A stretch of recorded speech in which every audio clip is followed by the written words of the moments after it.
अभी हम लोग देखने जा रहे हैं गोल्डन प्लेटिनम टेस्ट 8 का केमिस्ट्री का सॉल्यूशन। स्टार्ट करने जा रहे हैं क्वेश्चन नंबर 51 से।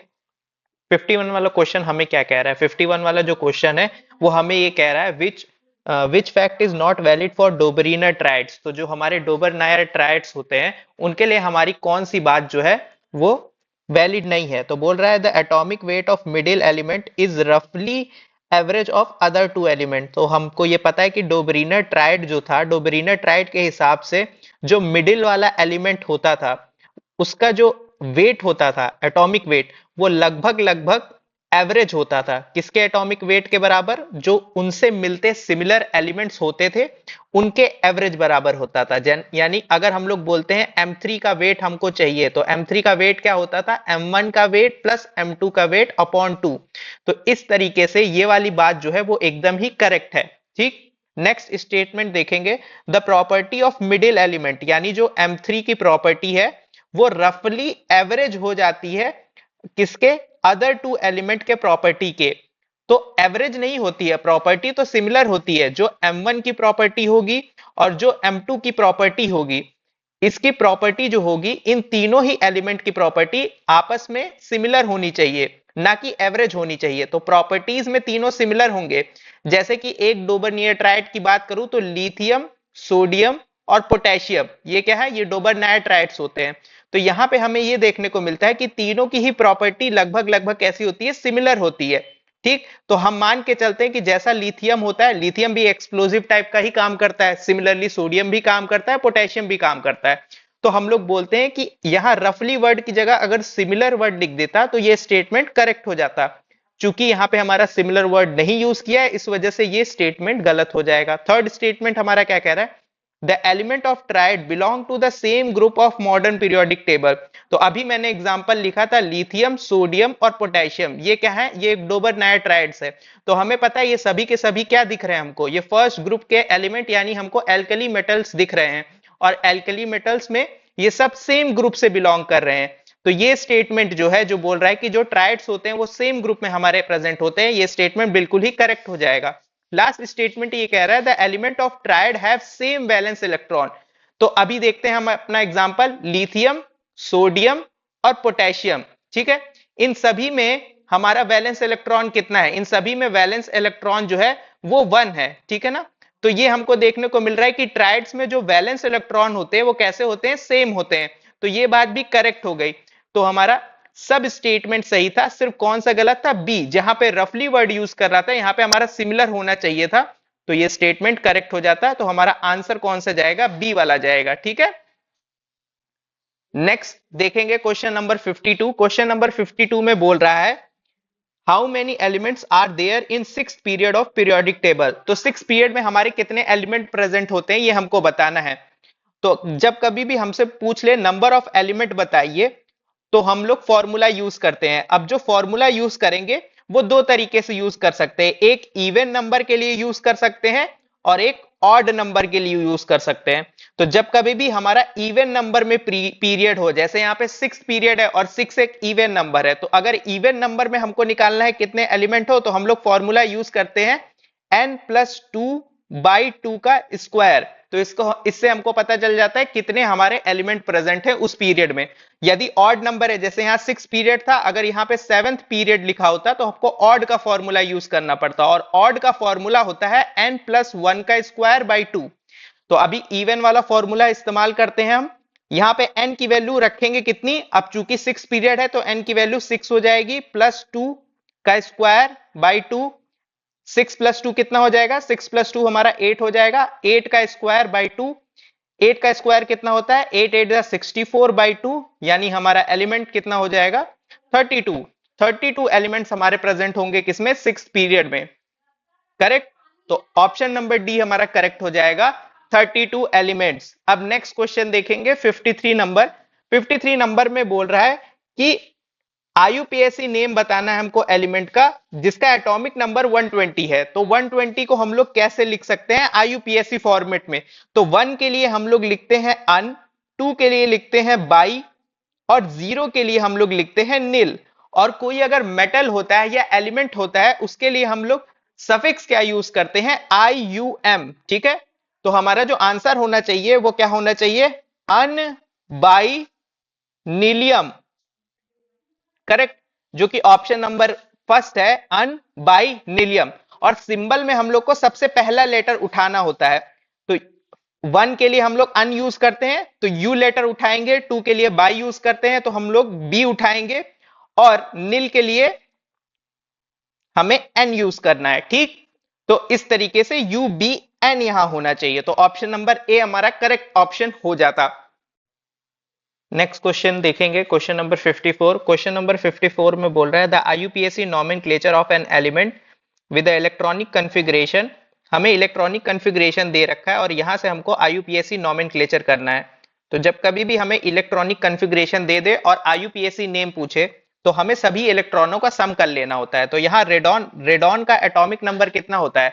रेडॉन का एटॉमिक नंबर होता है 86। तो 86, तो जितना हमारा न्यूट्रल एटम में जितने प्रोटॉन होते हैं उतने ही इलेक्ट्रॉन होते हैं, तो atomic number number of proton को रिप्रेजेंट कर रहा होता है। तो 86 अगर प्रोटॉन है तो 86 इलेक्ट्रॉन भी होंगे, तो रेडॉन के 86 हो गए।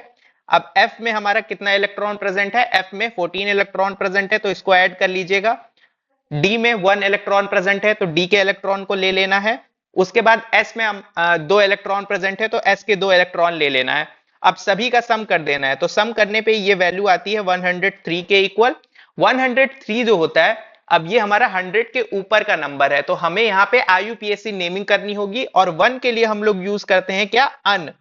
0 के लिए यूज करते हैं नील, 3 के लिए यूज करते हैं ट्राई, और अगर मेटल होता है तो हम लोग I U M as a suffix use करते हैं, करेक्ट।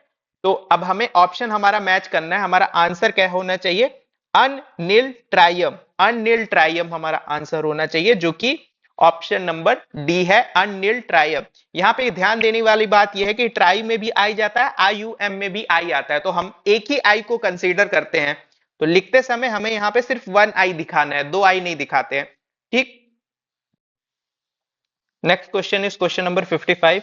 क्वेश्चन नंबर 55 में हमें इलेक्ट्रॉनिक कॉन्फ़िगरेशन दे रखा है और हमें पूछ रहा है कि यहां पर आप बताइए कि आपका ग्रुप नंबर क्या होगा, एलिमेंट का ग्रुप नंबर क्या होगा based on the electronic configuration. तो जब कभी भी हमें इलेक्ट्रॉनिक कॉन्फ़िगरेशन दे दे और हमसे पूछ ले कि ग्रुप नंबर बता दीजिए, तो हमें देखना होता है कि जो लास्ट इलेक्ट्रॉन है वो कौन सी सबशेल में जा रहा है। तो यहाँ पे अगर लास्ट इलेक्ट्रॉन देखें तो वो जा रहा है 5p3 में, यानी हमारा p सबसेल में इलेक्ट्रॉन इंटर कर रहा है। तो जब कभी भी इलेक्ट्रॉन p सबसेल में इंटर कर रहा होता है और हमें बताना हो कि ग्रुप नंबर क्या है, तो हम यूज करते हैं 12+3, ठीक है। 12 क्या होते हैं? ये डी ब्लॉक के एलिमेंट होते हैं, इसलिए 12 में क्या करना होता है? p में जितने इलेक्ट्रॉन प्रेजेंट होते हैं उनको ऐड करने होता, ऐड कर देते हैं हम लोग। तो 12+3 करेंगे तो आंसर आएगा 15। तो 15 जो है ये हमारा रिप्रेजेंट कर रहा है कि एलिमेंट हमारा 15th ग्रुप में है, ठीक। और 15th ग्रुप में हमारा एलिमेंट होगा तो ये कौन सी फैमिली हो जाएगी? नाइट्रोजन फैमिली, ठीक। नेक्स्ट क्वेश्चन देखेंगे, क्वेश्चन नंबर 56। क्वेश्चन नंबर 56 में कह रहा है हमसे element E belongs to the period 4 group 16 of periodic table, valence cell electronic configuration of element which is just above this element। तो हमें एक एलिमेंट बोल रखा है कि जो एलिमेंट है, कोई ई एलिमेंट है, उसका पीरियड जो है वो 4th पीरियड का है, 4th पीरियड का है और ग्रुप नंबर 16 है, और इसके जस्ट ऊपर कौन सा एलिमेंट प्रेजेंट होगा? तो 16 है, ठीक है। तो यहां पे जब कभी भी एलिमेंट पूछ ले तो हमें किससे याद करना होता है? हमें देखना होता है कि नोबल गैस कौन सी है आगे। तो 4th पीरियड की जो नोबल गैस होती है वो हमारी कौन सी होती है? 4th पीरियड की नोबल गैस हमारी होती है क्रिप्टन। अब क्रिप्टन के जस्ट ऊपर कौन सी नोबल गैस होती है? तो याद रखना है, हीलियम, नियॉन, आर्गन, क्रिप्टन। तो क्रिप्टन के जस्ट ऊपर ऑर्गन रही होगी। अब 16 ग्रुप है, 16 ग्रुप मतलब ऑक्सीजन फैमिली, तो ऑक्सीजन फैमिली की हम लोग बात कर रहे हैं, तो ऑर्गन के सामने हीलियम। अब ये हमारा कौन सा पीरियड होता था? ये हमारा सेकंड पीरियड होता था, सेकंड पीरियड, थर्ड पीरियड और फोर्थ पीरियड क्रिप्टन होता था। और यहीं पे अगर ऑक्सीजन 16 ग्रुप की बात करें तो ऑक्सीजन, ऑक्सीजन के नीचे क्या आता था? सल्फर, फिर सिलेनियम, ठीक। तो जस्ट इसके ऊपर कौन रहा होगा? यहां पे सल्फर रहा होगा, करेक्ट। अब हमें बस देखना है कि हमारा सल्फर का इलेक्ट्रॉनिक कन्फिग्रेशन कैसे लिखा जाएगा। तो सल्फर कौन से ग्रुप में आता है? सल्फर हमारा आ रहा है ग्रुप नंबर 16 में, और पीरियड क्या होगा सल्फर का? थर्ड होगा। हमने देख लिया पीरियड सल्फर का क्या होगा, थर्ड होगा। तो हमारा लास्ट इलेक्ट्रॉन थर्ड सबसेल में जा रहा होगा। यहाँ पे फिफ्थ में जा रहा है तो ये नहीं होगा, यहाँ पे सेकंड में जा रहा है ये भी नहीं होगा, यहाँ पे फोर्थ सबसेल यूज हो गई है तो ये भी नहीं होगा। तो हमारा इलेक्ट्रॉन थर्ड सबसेल में जा रहा है, इस वजह से ए जाएगा। अब इलेक्ट्रॉन को आप काउंट कर लीजिए, देखिए 6 इलेक्ट्रॉन हमारे होते हैं, हमको पता है ऑक्सीजन फैमिली में 6 इलेक्ट्रॉन होते हैं। तो 4+2 = 6, यानी हमारा ये जो इलेक्ट्रॉनिक कन्फिग्रेशन है वो दोनों तरीके से सही है। ठीक, नेक्स्ट क्वेश्चन देख लेंगे 57 में हमें ऑर्डर ऑफ साइज हमको बताना है, यानी ऑर्डर ऑफ एटॉमिक रेडियाई बताना है। एलिमेंट्स हमारे गिवन है। ठीक, अब हमें पता है लेफ्ट टू राइट जाने में, लेफ्ट टू राइट जाने पे हमारा साइज जो होता है या फिर एटॉमिक रेडियस डिक्रीज करता है, और टॉप टू बॉटम जब हम लोग जाते हैं, टॉप टू बॉटम जाने पे साइज यानी रेडियस क्या करता है, इंक्रीज करता है। अब यहां ठीक तरीके से अरेंज कर ले तो nitrogen, phosphorus, arsenic, oxygen, sulphur, selenium, left to right जाने पे साइज डिक्रीज करेगी, टॉप टू बॉटम जाने पे साइज इंक्रीज करेगी। तो अगर साइज के ऑर्डर की बात करते हैं तो बिगेस्ट साइज हमारा किसका होगा, एएस का होगा। तो जो हमारा आर्सेनिक, यहाँ पे आर्सेनिक होगा, नाइट्रोजन, फॉस्फोरस, आर्सेनिक, इसका साइज मैक्सिमम होना चाहिए। और अगर स्मॉलेस्ट साइज की बात करें तो स्मॉलेस्ट साइज हमारा कौन आएगा, स्मॉलेस्ट साइज ऑक्सीजन आएगा। तो देखिए कहां पे ऐसा अरेंजमेंट दिख रहा है जहां आर्सेनिक का साइज मैक्सिमम हो और ऑक्सीजन का साइज मिनिमम हो, वो हमें ऑप्शन नंबर डी में देखने को मिल रहा है। तो हमारा कंसेप्ट तो वही है, लेफ्ट टू राइट जाने पे साइज हमारा डिक्रीज करेगा और टॉप टू बॉटम जाने पे साइज इंक्रीज करता है। इस वजह से ऑप्शन नंबर डी हमारा करेक्ट ऑप्शन हो जाएगा। क्वेश्चन नंबर 58 देखेंगे। क्वेश्चन नंबर 58 में पूछ रहा है कि इंक्रीजिंग ऑर्डर ऑफ साइज क्या है, और हमें एनायंस दिया हुआ है। तो एनायंस का कॉन्सेप्ट क्या कहता है कि जो साइज का ऑर्डर होगा हमारा एनायंस के लिए वो डायरेक्टली प्रोपोर्शनल होता है एनायंस के, और इनवर्सली प्रोपोर्शनल होता है कैटायंस के। करेक्ट। अब यहां पे जितना ज्यादा एनायन पे चार्ज होगा साइज उतना ज्यादा हो जाएगा। तो P3 माइनस का जो साइज होगा वो सबसे बड़ा होगा, देन H2 माइनस से, देन Cl माइनस से। तो जितना ज्यादा माइनस चार्ज उतना बड़ा साइज होता है in case of negative charge यानी एनायंस। तो हमें इंक्रीजिंग ऑर्डर में बताना है, यानी हमें सबसे बड़ा साइज बाद में बताना है। तो P3 माइनस का साइज सबसे बड़ा हो जाएगा, Cl माइनस का साइज सबसे छोटा हो जाएगा, और H2 माइनस का साइज मिडिल में आएगा। इसलिए option number A correct option consider किया जाएगा। नेक्स्ट क्वेश्चन देखेंगे, क्वेश्चन नंबर 59। यहां पे बोल रहा है decreasing order of metallic character. अब मेटेलिक कैरेक्टर का मतलब क्या होता है, जो इलेक्ट्रॉन इजिली डोनेट कर दे, इजिली डोनेट कर दे। और इजिली इलेक्ट्रॉन डोनेट कौन करता है, मेटल्स डोनेट करते हैं। तो अगर मेटल्स की बात करें तो पीरियोडिक टेबल में मेटल्स हमको कहां देखने को मिलते हैं, मेटल्स हमको लेफ्ट साइड में देखने को मिलते हैं। ये हमारी अगर पीरियोडिक टेबल है, ठीक, तो पीरियोडिक टेबल में यहां पे हम लोग कंसीडर करते हैं किसको, मेटल्स को। और मेटल्स, किसी भी एलिमेंट को मेटल्स तब बोला जाता है जब वो इलेक्ट्रॉन डोनेट कर दे। इलेक्ट्रॉन डोनेशन की टेंडेंसी पे ही हम लोग किसी भी एलिमेंट को मेटल मानते हैं। ठीक, अब यहां पे देखा जाए तो जो मेटल है वो जैसे जैसे हम लोग नीचे जाते हैं, नीचे जाने पे साइज बढ़ती है, और जैसे जैसे हमारी साइज बढ़ती है वैसे वैसे डोनेट करने की टेंडेंसी बढ़ जाती है। यानी ये इलेक्ट्रॉन डोनेट करेगा, ये इलेक्ट्रॉन डोनेट करेगा, ये इलेक्ट्रॉन डोनेट करेगा, और ये इलेक्ट्रॉन अगर डोनेट कर रहा है नीचे जाने पे, तो यहां न्यूक्लियस से दूरी ज्यादा है, तो ये इलेक्ट्रॉन जो होगा वो इजिली निकल पाएगा, इसकी आयनाइजेशन एनर्जी कम होगी। तो जो जितना नीचे रहेगा उसका मेटेलिक कैरेक्टर उतना ही ज्यादा रहेगा। पहला कंसेप्ट ये है। और पीरियोडिक टेबल में अगर हम लोग बात करें तो जो हमारा लेफ्ट साइड होता है यहां पे हमको मेटल्स देखने को मिलते हैं, और राइट साइड में हमको नॉन मेटल्स देखने को मिलते हैं। तो लेफ्ट टू राइट जाने पे क्या हो रहा है, मेटेलिक कैरेक्टर डिक्रीज कर रहा है, और टॉप टू बॉटम आने पे मेटेलिक कैरेक्टर इंक्रीज कर रहा है। तो अरेंज कर लीजिए, सबसे पहले हमारा सोडियम देखने को मिलेगा, देन मैग्नीशियम, देन एल्यूमिनियम होता है। ये हम थर्ड ग्रुप का सीक्वेंस लिख रहे हैं, एल्यूमिनियम, सिलिकॉन, फास्फोरस, ये हमारा थर्ड ग्रुप का सीक्वेंस होता है। और मैग्नीशियम के जस्ट ऊपर ही कौन होता है, बेरिलियम होता है। ठीक, तो ये इतने एलिमेंट्स हमको दिए हुए हैं, इसमें से हमको अरेंज करना है। एल्युमिनियम नहीं दिया हुआ था। ठीक, तो यहां पे देखा जाए तो नीचे जाने पे मेटालिक कैरेक्टर बढ़ता है, नीचे जाने पे मेटालिक कैरेक्टर बढ़ता है, तो ये सेकंड ग्रुप। थर्ड ग्रुप, तो थर्ड ग्रुप की अगर बात करी जाए तो थर्ड ग्रुप में हमारा कौन आ रहा है, ये नीचे आ रहा है सोडियम, तो सोडियम सबसे ज्यादा मेटालिक होगा, करेक्ट। और सबसे कम मेटालिक की बात करी जाए तो लेफ्ट टू राइट जाने पे मेटालिक कैरेक्टर डिक्रीज होता है, तो सोडियम से चले मैग्नीशियम, फिर सिलिकॉन और फास्फोरस, लास्ट में कौन आ रहा है, फास्फोरस। और फास्फोरस हमारा एक नॉन मेटल है, हमको पता है फास्फोरस कैसा बिहेव कर रहा होता है, नॉन मेटल जैसा बिहेव कर रहा होता है, तो ये हमारा क्या हो जाएगा, नॉन मेटल हो जाएगा, नॉन मेटल हो जाएगा। तो sodium metallic, phosphorus non metallic, तो sodium metallic, phosphorus non metallic. Then magnesium आएगा, मैग्नीशियम के बाद बेरिलियम आएगा, बेरिलियम के बाद सिलिकॉन आएगा। सिलिकॉन को हम लोग क्या बोलते हैं, सिलिकॉन के हम लोग सेमीकंडक्टर्स यूज करते हैं, सिलिकॉन और जर्मेनियम के। तो सिलिकॉन बीच में आता है कंडक्टर्स और इंसुलेटर के कंडक्टिविटी के केस पे अगर देखा जाए तो। इसी वजह से ही हमारा सीक्वेंस क्या हो जाएगा, सोडियम, मैग्नीशियम, बेरिलियम, सिलिकॉन और देन फास्फोरस, यानी option number A is our correct answer.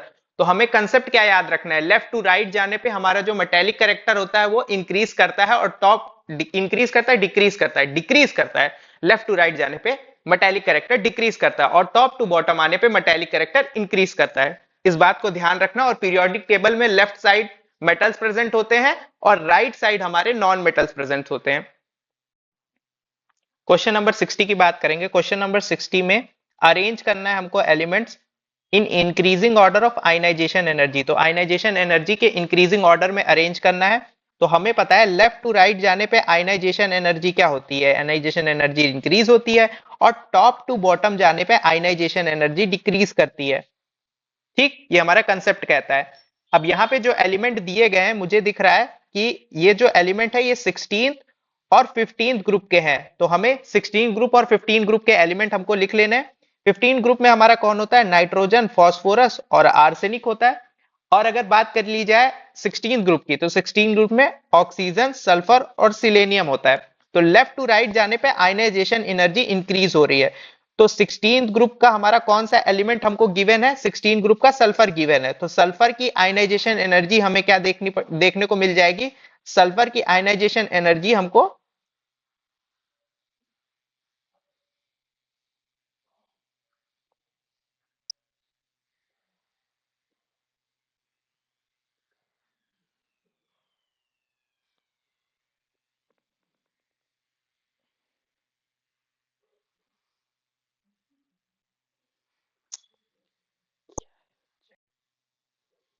अब यहाँ पे हमें अरेंज करना है सल्फर, फास्फोरस, आर्सेनिक को increasing order of ionisation energy के। तो आयनाइजेशन एनर्जी के इंक्रीजिंग ऑर्डर पे हमको अरेंज करना है। तो सल्फर 16th ग्रुप का है और फास्फोरस और आर्सेनिक हमारे 15th ग्रुप के हैं। तो 15th ग्रुप के एलिमेंट हमारे कौन है, फास्फोरस और आर्सेनिक। 16th ग्रुप में हमारा कौन आ रहा है, सल्फर आ रहा है। अब यहाँ पे फास्फोरस थर्ड ग्रुप का, थर्ड पीरियड का एलिमेंट है, और आर्सेनिक फोर्थ पीरियड का एलिमेंट है, करेक्ट। ये हमारा अरेंजमेंट हो गया। अब हमें पता है 15 ग्रुप के जो एलिमेंट होते हैं इनका इलेक्ट्रॉनिक कन्फिग्रेशन, पर्टिकुलरली अगर फास्फोरस के इलेक्ट्रॉनिक कन्फिग्रेशन की बात करें तो NH2 NP3 होगा, और सल्फर का इलेक्ट्रॉनिक कन्फिग्रेशन NH2 NP4 होगा। यहाँ पे हमको दिख रहा है P में 3 इलेक्ट्रॉन है, यानी कि ये हाफ फिल्ड स्टेबल है। और अगर ये हाफ फील्ड स्टेबल है तो इसकी आयनाइजेशन एनर्जी ज्यादा होगी। तो सबसे ज्यादा आयनाइजेशन एनर्जी हमारी फास्फोरस की हो जाएगी। क्यों, क्योंकि यह हाफ फील्ड स्टेबल है। इसके बाद हमारी सल्फर आएगा, ठीक है ना, क्योंकि सल्फर हमारा हाफ फील्ड स्टेबल नहीं है, तो फास्फोरस की सबसे ज्यादा हो जाएगी। अब जैसे ही हमें पता है जब हम लोग नीचे जाते हैं तो आयनाइजेशन एनर्जी जो होती है वो डिक्रीज करती है। तो थर्ड पीरियड से फोर्थ पीरियड में आ रहे हैं, और फोर्थ पीरियड में हमारा कौन दिया हुआ है, फोर्थ पीरियड में आर्सेनिक दिया हुआ है। ठीक है, फोर्थ पीरियड में हमें आर्सेनिक दिया हुआ है, फोर्थ पीरियड में आर्सेनिक दिया हुआ है। तो फोर्थ पीरियड का जो एलिमेंट है आर्सेनिक वो सबसे पीछे होगा। तो करेक्ट अरेंजमेंट होगा फास्फोरस। क्यों, क्योंकि ये हाफ फील्ड स्टेबल है ड्यू सल्फर से। अब सल्फर का P में 4 होता है और फास्फोरस में पी में 3 होता था, इस वजह से फास्फोरस की आयनाइजेशन एनर्जी ज्यादा हो गई। और अगर आर्सेनिक की बात करी जाए तो इसमें क्या हुआ, नंबर ऑफ सेल बढ़ गई है, नंबर ऑफ सेल बढ़ने की वजह से आयनाइजेशन एनर्जी कम हो गई, तो आर्सेनिक का हमारा सबसे कम हो जाएगा आयनाइजेशन एनर्जी। करेक्ट।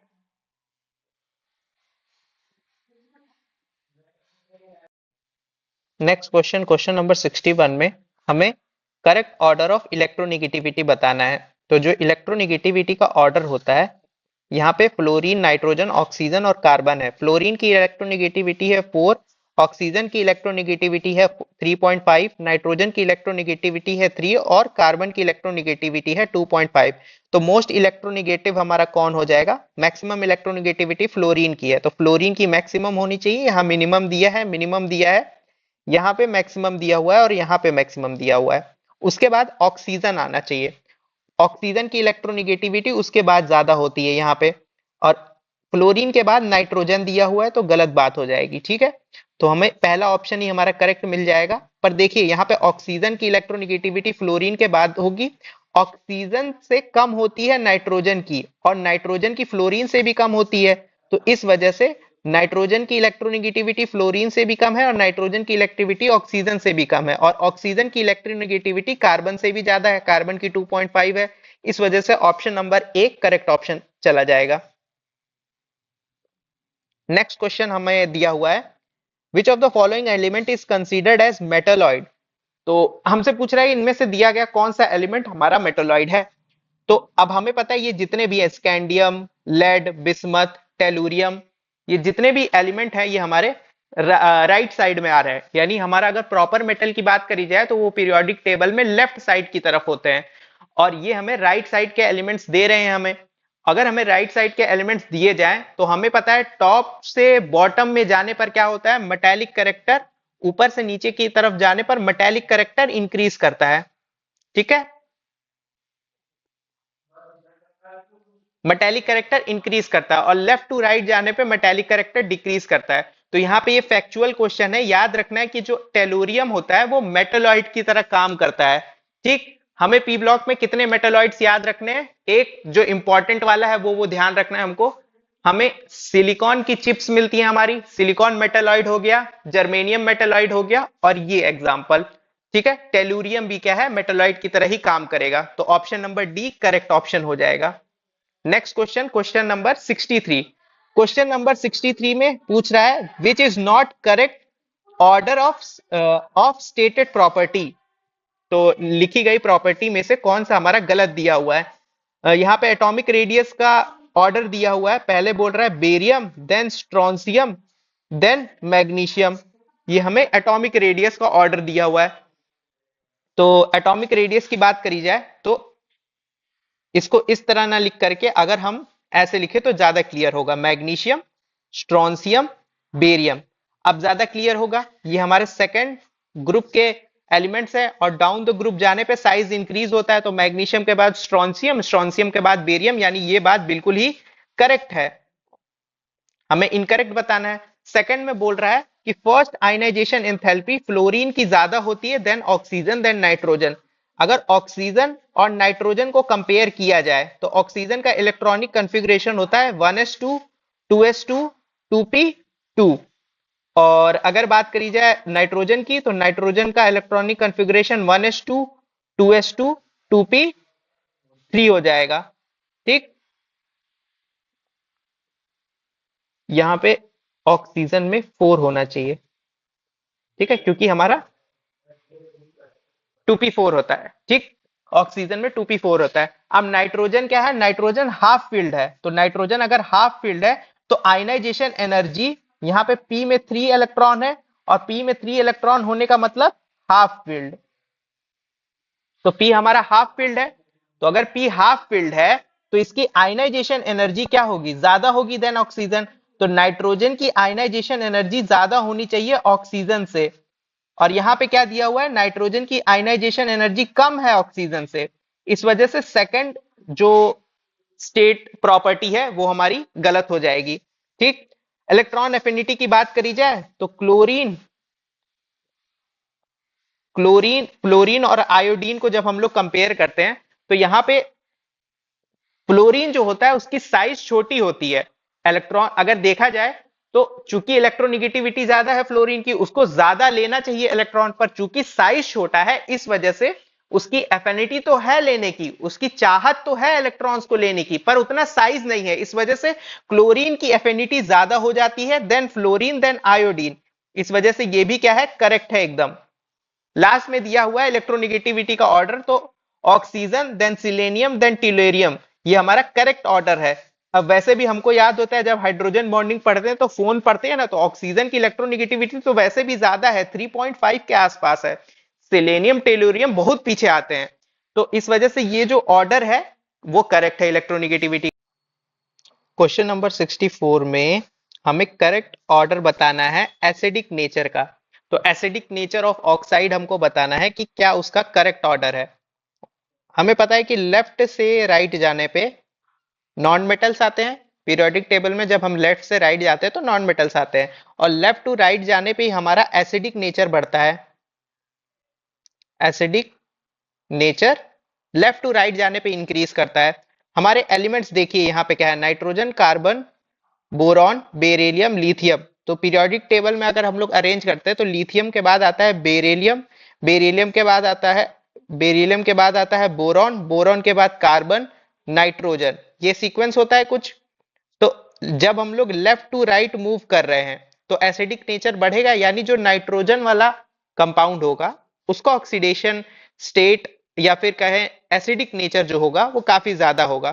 तो जो नाइट्रोजन का कंपाउंड होगा सबसे ज्यादा एसिडिक नेचर हमें उसका देखने को मिलेगा, और सबसे कम जो लिथियम का कंपाउंड होगा यानी ऑक्साइड होगा उसका एसिडिक नेचर हमको देखने को मिलेगा। तो मैक्सिमम नाइट्रोजन का ऑक्साइड होगा एसिडिक और मिनिमम लिथियम का ऑक्साइड होगा एसिडिक। ठीक, तो option number B is correct answer. Next question, question number 65।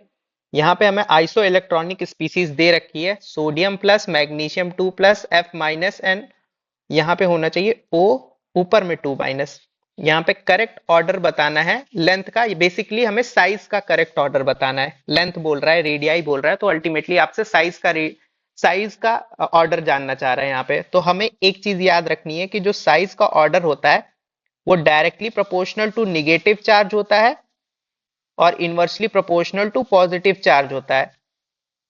ये किसके लिए है ऑर्डर? आइसो इलेक्ट्रॉनिक स्पीसीज के लिए। आइसो इलेक्ट्रॉनिक स्पीसीज के लिए ये ऑर्डर होता है। तो जितना ज्यादा निगेटिव चार्ज होगा साइज उतना बड़ा होगा। तो यहाँ पे अगर हमें जो सीक्वेंस दिया हुआ है उसमें O2 पे सबसे ज्यादा निगेटिव चार्ज है, O2 2 माइनस, यानी O2 2 माइनस का जो साइज होगा वो मैक्सिमम होगा। और जितना ज्यादा प्लस चार्ज होता है उतना छोटा साइज हो जाता है। तो प्लस में अगर बात करें तो मैग्नीशियम पे डाई पॉजिटिव है यानी मैग्नीशियम 2 प्लस है, तो मैग्नीशियम 2 प्लस का साइज सबसे कम होगा यानी मिनिमम होगा। तो अपना सीक्वेंस देखिए कहां पे ये ऑर्डर देखने को मिल रहा है कि ऑक्सीजन का जो साइज है वो मैक्सिमम है और मैग्नीशियम का साइज मिनिमम है। करेक्ट। तो पॉजिटिव जितना ज्यादा होगा साइज उतना छोटा होगा और माइनस जितना ज्यादा होगा साइज उतना बड़ा होगा। ऑप्शन नंबर बी हमारा करेक्ट जाएगा।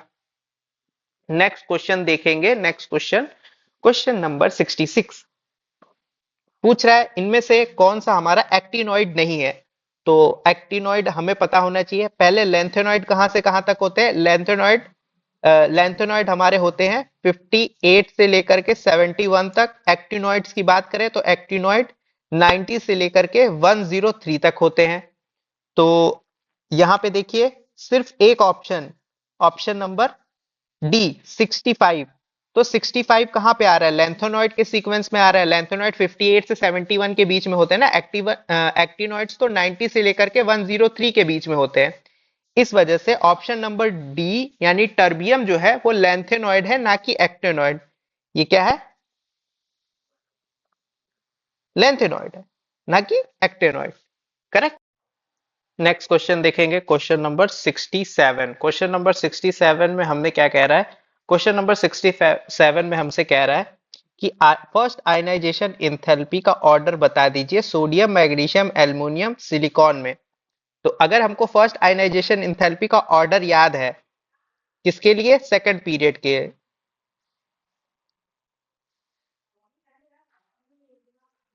ये हमारा सेकंड सेकंड पीरियड के लिए किसका ऑर्डर होता है? सेकंड पीरियड के लिए हमारा ऑर्डर होता है आयनाइजेशन इंथैल्पी का। ठीक, अब यहाँ पे थर्ड पीरियड के लिए पूछ लिया है तो सेकंड के बाद जो एलिमेंट है बस उसको पुट कर दीजिए। लिथियम के नीचे कौन आता है? लिथियम के नीचे सोडियम आता है, और बेरिलियम के नीचे एल्युमिनियम आता है, बोरॉन के नीचे एल्युमिनियम आता है, बेरिलियम के नीचे मैग्नीशियम आता है, और कार्बन के नीचे सिलिकॉन आता है। तो ये हमारा ऑर्डर हो जाएगा आयनाइजेशन इंथैल्पी का, फर्स्ट आयनाइजेशन इंथैल्पी का। हमें सिर्फ सेकंड ग्रुप की आयनाइजेशन इंथैल्पी का ऑर्डर याद होना चाहिए। क्या होता है? लिब बेकन फनी। लिब बेकन फनी, इसकी जो ट्रिक होती है वो क्या होती है? लिब बेकन फनी। तो सेकंड सेकंड पीरियड का हमको याद रखना है कि क्या होता है ऑर्डर आयनाइजेशन एनर्जी का, और इसी तरीके से उसके नीचे के अगर एलिमेंट दिए हुए हैं और फर्स्ट आयनाइजेशन का ऑर्डर हमसे पूछा हुआ है तो हम रीअरेंज करके बता देंगे कि ऑर्डर क्या होता है। तो यहाँ पे सोडियम की आयनाइजेशन एनर्जी कम होनी चाहिए, देन एल्युमिनियम की होनी चाहिए, देन मैग्नीशियम की होनी चाहिए। तो सोडियम की आयनाइजेशन एनर्जी सबसे कम होनी चाहिए, तो करेक्ट ऑर्डर है। सिलिकॉन की सबसे ज्यादा होनी चाहिए, ये भी करेक्ट ऑर्डर है। और मैग्नीशियम की जो आयनाइजेशन एनर्जी है वो एल्युमिनियम से क्या है? एल्युमिनियम से कम है, ठीक है ना? वो सॉरी, मैग्नीशियम की आयनाइजेशन एनर्जी एल्युमिनियम से कम है, और एल्युमिनियम से कम है, और सोडियम से भी कम है। एल्युमिनियम से भी कम है और सोडियम से भी कम है। तो यहाँ पे कौन सा ऑर्डर हमारा करेक्ट बैठेगा? सोडियम यहाँ पे भी है, सोडियम यहाँ पे भी है, मैग्नीशियम यहाँ पे भी है, एल्युमिनियम यहाँ पे भी है। तो ये ऑर्डर तो गलत हो जाएगा। यहाँ पे देखिए सोडियम है, सोडियम ज्यादा दिखाया है, सोडियम ज्यादा दिखाया है, तो यहाँ पे मेरे हिसाब से एरो कुछ इस तरह का होना चाहिए। This should be our correct. Magnesium इधर होना चाहिए और एल्युमिनियम इधर होना चाहिए, ये करेक्ट ऑर्डर होना चाहिए। तो इसको थोड़ा सा रीअरेंज करके अच्छे से लिख लेंगे, ठीक है?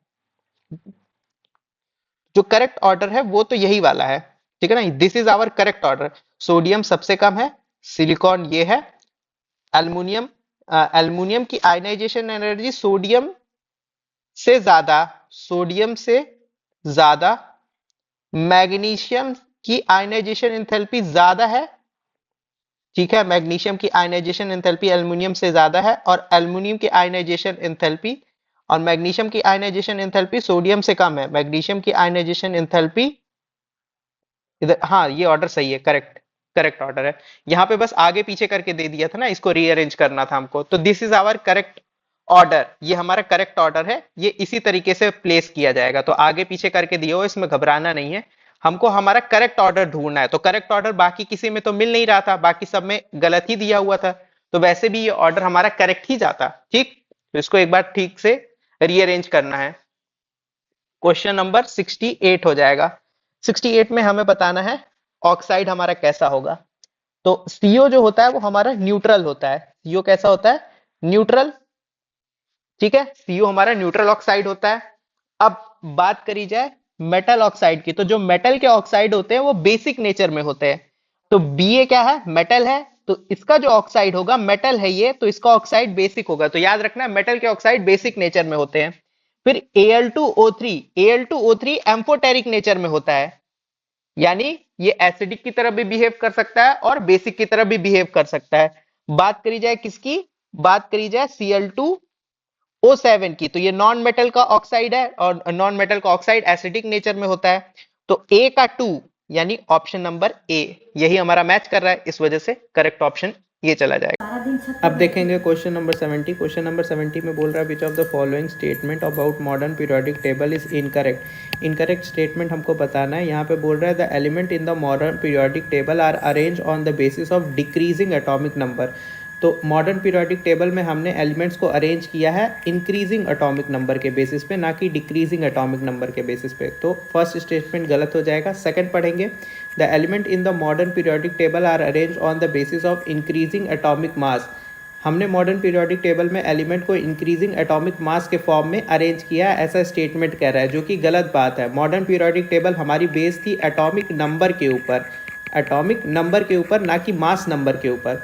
यानी एटॉमिक मासेस के ऊपर, ये स्टेटमेंट भी गलत हो जाएगा। फिर बोल रहा है isotopes are placed in the adjoining group in the periodic table. तो जो मॉडर्न पीरियोडिक टेबल था, मॉडर्न पीरियोडिक टेबल में हमने आइसोटोप्स के लिए कोई भी जगह खाली नहीं रखी थी। तो आइसोटोप्स के लिए कोई स्पेशल प्लेस हमने असाइन ही नहीं किया था मॉडर्न पीरियोडिक टेबल में, और कहीं ना कहीं ये ड्रॉबैक भी हमारा मॉडर्न पीरियोडिक टेबल का, तो ये स्टेटमेंट भी गलत हो जाएगा।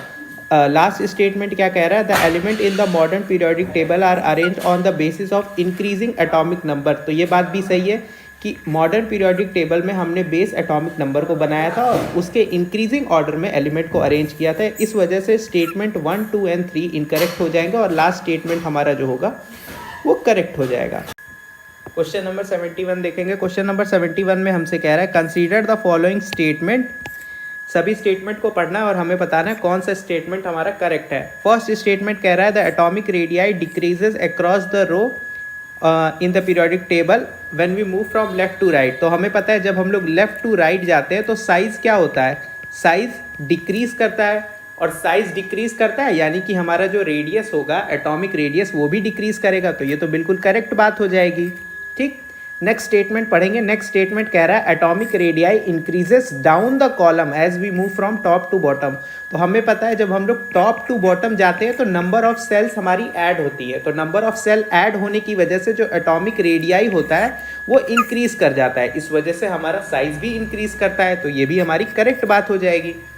थर्ड स्टेटमेंट पढ़ेंगे। थर्ड स्टेटमेंट में बोल रहा है although the order of element is based on atomic number vertical family share similar chemical properties. तो बोल रहे हैं कि हमारे फैमिलीज में जो एलिमेंट प्रेजेंट होते हैं वो सिमिलर प्रॉपर्टी शेयर कर रहे होते हैं। ठीक है, ये बात भी सही है कि हमारा एटॉमिक नंबर भले ही अलग अलग हो, एक फैमिली में एटॉमिक नंबर भले ही अलग अलग हो, पर जो हमारी एक फैमिली में एलिमेंट्स रखे गए हैं उनकी प्रॉपर्टी सिमिलर होती है। इसी वजह से तो वो एक ही फैमिली में रखे गए हैं, क्योंकि उनकी प्रॉपर्टी सिमिलर है। तो ये भी हमारा करेक्ट स्टेटमेंट हो जाएगा। लास्ट स्टेटमेंट पढ़ते हैं। The radius of an ion is smaller than its parent atom, जो कि गलत बात है। जैसे हम लोग ले लेते हैं Cl और Cl माइनस आयन, तो हमको पता है कि जो Cl माइनस आयन का साइज होगा वो बड़ा होगा कंपेयर टू Cl आयन के। तो एनायन का साइज क्या होता है, ज्यादा होता है compare to its parent atom. ये स्टेटमेंट गलत हो जाएगा। ऑप्शन नंबर डी यानी फर्स्ट, सेकंड और थर्ड स्टेटमेंट करेक्ट स्टेटमेंट में काउंट किए जाएंगे। क्वेश्चन नंबर 72 देखेंगे। क्वेश्चन नंबर 72 में क्या कह रहा है हमसे, second period consist of 8 element. जो सेकंड पीरियड होता है यानी फर्स्ट पीरियड के लिए S, सेकंड के पीरियड के लिए S और P लिखा जाता है। तो S के 2 एलिमेंट और P के हमारे 6 एलिमेंट, दोनों मिलकर के कितने हो जाएंगे, 8 एलिमेंट। तो हमें पता चला कि सेकंड में हमारे कितने एलिमेंट हैं, 8 एलिमेंट्स हैं। अब इसका रीजन क्या दिया हुआ है, number of element in each period is 4 times the number of atomic orbitals available in the energy level that is being field. तो बोल रहा है कि नंबर ऑफ एलिमेंट जो प्रेजेंट होंगे, जो भी नंबर ऑफ एलिमेंट्स प्रेजेंट होंगे, जैसे यहाँ पे 8 प्रेजेंट है, वो 4 टाइम्स होते हैं, 4 टाइम्स होते हैं the number of atomic orbitals. Atomic orbitals जो प्रेजेंट होंगे उनके। तो एटॉमिक ऑर्बिटल S में कितने ऑर्बिटल होते हैं, S में हमारा एक ही ऑर्बिटल होता है, P में 3 ऑर्बिटल होते हैं। करेक्ट, तो S का 1 ऑर्बिटल, P का 3 ऑर्बिटल। ठीक, ये कितना हो गया, 4 ऑर्बिटल हो गए हमारे। ठीक, अब यहां पे 4 ऑर्बिटल हुआ, क्या इसका 4 टाइम यानी 4 मल्टीप्लाई बाई 4 8 के बराबर आता है, नहीं, 4 मल्टीप्लाई बाई 4 कितना होता है, 16, 4 4 जा 16 होता है। तो ये बात गलत हो गई कि ऑर्बिटल्स जो होते हैं हमारे, ऑर्बिटल्स का 4 टाइम्स हमारे नंबर ऑफ एलिमेंट्स होते हैं, जो कि गलत बात है। ऑर्बिटल्स का 4 टाइम्स करेंगे तो वो तो 16 आएगा, वो हमारा कहीं से भी एलिमेंट्स को रिप्रेजेंट नहीं कर रहा है। इस वजह से रीजन गलत हो जाएगा और असर्शन करेक्ट हो जाएगा। ऑप्शन नंबर सी करेक्ट जाएगा कि हमारा असर्शन सही है पर रीजन जो है वो गलत है। ठीक, नेक्स्ट क्वेश्चन देखेंगे। Question number 73। क्वेश्चन नंबर 73 में बोल रहा है helium is placed in the group 18 along with the P block element. Helium को हमने ग्रुप 18 में रखा है पी ब्लॉक एलिमेंट के साथ। अब ऐसा क्यों रखा है, इसका रीजन दे रहा है, it shows similar property, it shows property similar to P block element. चूंकि हमारा जो हीलियम है वो प्रॉपर्टी शो कर रहा है पी ब्लॉक के साथ, इस वजह से हमने उसको रखा है 18 ग्रुप में, जो कि सही बात नहीं है। हम लोग हीलियम को नोबल गैसेस के साथ इसलिए रखते हैं क्योंकि ये रिएक्ट नहीं करता है, ठीक है ना। और नोबल गैसेस जो होती है वो जनरली कंपाउंड नहीं बना रही होती हैं। तो हीलियम तो वैसे भी हमारा ऐसी पोजीशन पे रखा गया है जिसको हम लोग डिफाइन नहीं कर सकते हैं। क्यों? क्योंकि मॉडर्न पीरियोडिक टेबल में हमने सारे एलिमेंट को उसके एटॉमिक नंबर के ऑर्डर पे रखा था, लेकिन हीलियम का जो पोजीशन है वो एनॉमिलस है। इसको हमने प्रॉपर्टी के बेसिस पे कहां पे रखा है? ग्रुप नंबर 18 पे रखा है। चूंकि इसकी प्रॉपर्टी नोबल गैसेस के साथ मिल रही थी तो इसको हमने 18 ग्रुप पे रखा है, ना कि इसकी प्रॉपर्टी पी ब्लॉक के साथ मैच हो रही थी, इस वजह से पी ब्लॉक में रखा गया था। तो इसकी प्रॉपर्टी नोबल गैसेस के से मिलने के कारण इसको रखा गया था पी ब्लॉक में, ना कि इसलिए रखा गया कि इसकी प्रॉपर्टी सभी पी ब्लॉक के एलिमेंट्स के साथ सिमिलर होती है, ओनली नोबल गैसेस। तो रीजन हमारा गलत हो जाएगा, ठीक। तो ये हमारा इसका आंसर क्या हो जाएगा? सी ऑप्शन, यानी असर्शन सही है और रीजन इनकरेक्ट हो जाएगा, ठीक। नेक्स्ट क्वेश्चन देखेंगे। नेक्स्ट क्वेश्चन में हमारा कह रहा है smaller the size of atom greater is the electronegativity. Smaller the size of atom greater is the electronegativity. जितना स्मॉल साइज होगा उतनी ज्यादा इलेक्ट्रोनिगेटिविटी होगी, ये हमसे कहना चाह रहा है। जो कि बात सही भी है कहीं तक, कि अगर साइज हमारा छोटा होगा तो इलेक्ट्रोनिगेटिविटी ज्यादा होगी। जैसे कि हम लोग फ्लोरीन, क्लोरीन, ब्रोमीन और आयोडीन की बात करें, फ्लोरीन, क्लोरीन, ब्रोमीन और आयोडीन, हमको पता है डाउन द ग्रुप जाने पे इलेक्ट्रोनिगेटिविटी क्या हो रही है? डिक्रीज कर रही है। और डाउन द ग्रुप जाने पे साइज भी क्या होता है हमारा? डिक्रीज करता है। इस वजह से जो स्मॉलर साइज होता है उसकी इलेक्ट्रोनिगेटिविटी ज्यादा देखने को मिलती है, ये असर्शन सही हो जाएगा। अब रीजन हमको दे रहा है electronegativity is refer to as tendency of atom to share electron with other atom. ना जी ना, यहां पे इलेक्ट्रोनिगेटिविटी होती है कि जब कभी भी दो एटम हमारे आपस में लगे हुए हैं तो इलेक्ट्रोनिगेटिविटी का मतलब होता है कि इनके बीच में जो इलेक्ट्रॉन पेयर है उनको जो ज्यादा खींचने की टेंडेंसी रखता है वो एटम हमारा मोर इलेक्ट्रोनिगेटिव एटम कहलाएगा, ठीक। तो यहां पे अपनी तरफ खींचने की बात करते हैं, tendency to attract the share pair of electron towards itself, उसको हम लोग कहते हैं इलेक्ट्रोनिगेटिविटी। और यहां पे इलेक्ट्रोनिगेटिविटी को बोल रहा है कि tendency of atom to share electron. Share नहीं करना है हमें, इलेक्ट्रॉन को शेयर नहीं करना है, अपनी तरफ खींचना है, अपनी तरफ ले आकर के रखना है, तो वो इलेक्ट्रोनिगेटिविटी होती है। इस वजह से रीजन इनकरेक्ट हो जाएगा, असर्शन करेक्ट जाएगा। Option C is correct. 75 देखेंगे क्या कह रहा है। Atomic size increases along the period, बोल रहे हैं लेफ्ट टू राइट जाने पे एटॉमिक साइज इंक्रीज करता है, जो कि गलत बात है। लेफ्ट टू राइट जाने पे साइज क्या होता है? डिक्रीज करता है। रीजन दे रहा है effective nuclear charge increases as atomic number increases. Left to right जाने पे हमारा एटॉमिक नंबर जो होता है, एटॉमिक नंबर इंक्रीज कर रहा है, बट नंबर ऑफ सेल्स क्या है? नंबर ऑफ सेल्स जो है वो हमारी कांस्टेंट है, नंबर ऑफ सेल्स कांस्टेंट है। Atomic size atomic number increase कर रहा है, यानी जो Z इफेक्टिव होगा वो भी इंक्रीज करेगा। इफेक्टिव न्यूक्लियर चार्ज इंक्रीज करता है लेफ्ट टू राइट जाने पे, और एटॉमिक नंबर भी बढ़ रहा है और Z इफेक्टिव भी बढ़ रहा है लेफ्ट टू राइट जाने पे। आगे पढ़ते हैं। Increases resulting in the increase attraction of electron to nucleus. तो जब Z इफेक्टिव बढ़ता है, Z इफेक्टिव का मतलब क्या होता है? Effective attraction between outer most electron and nucleus.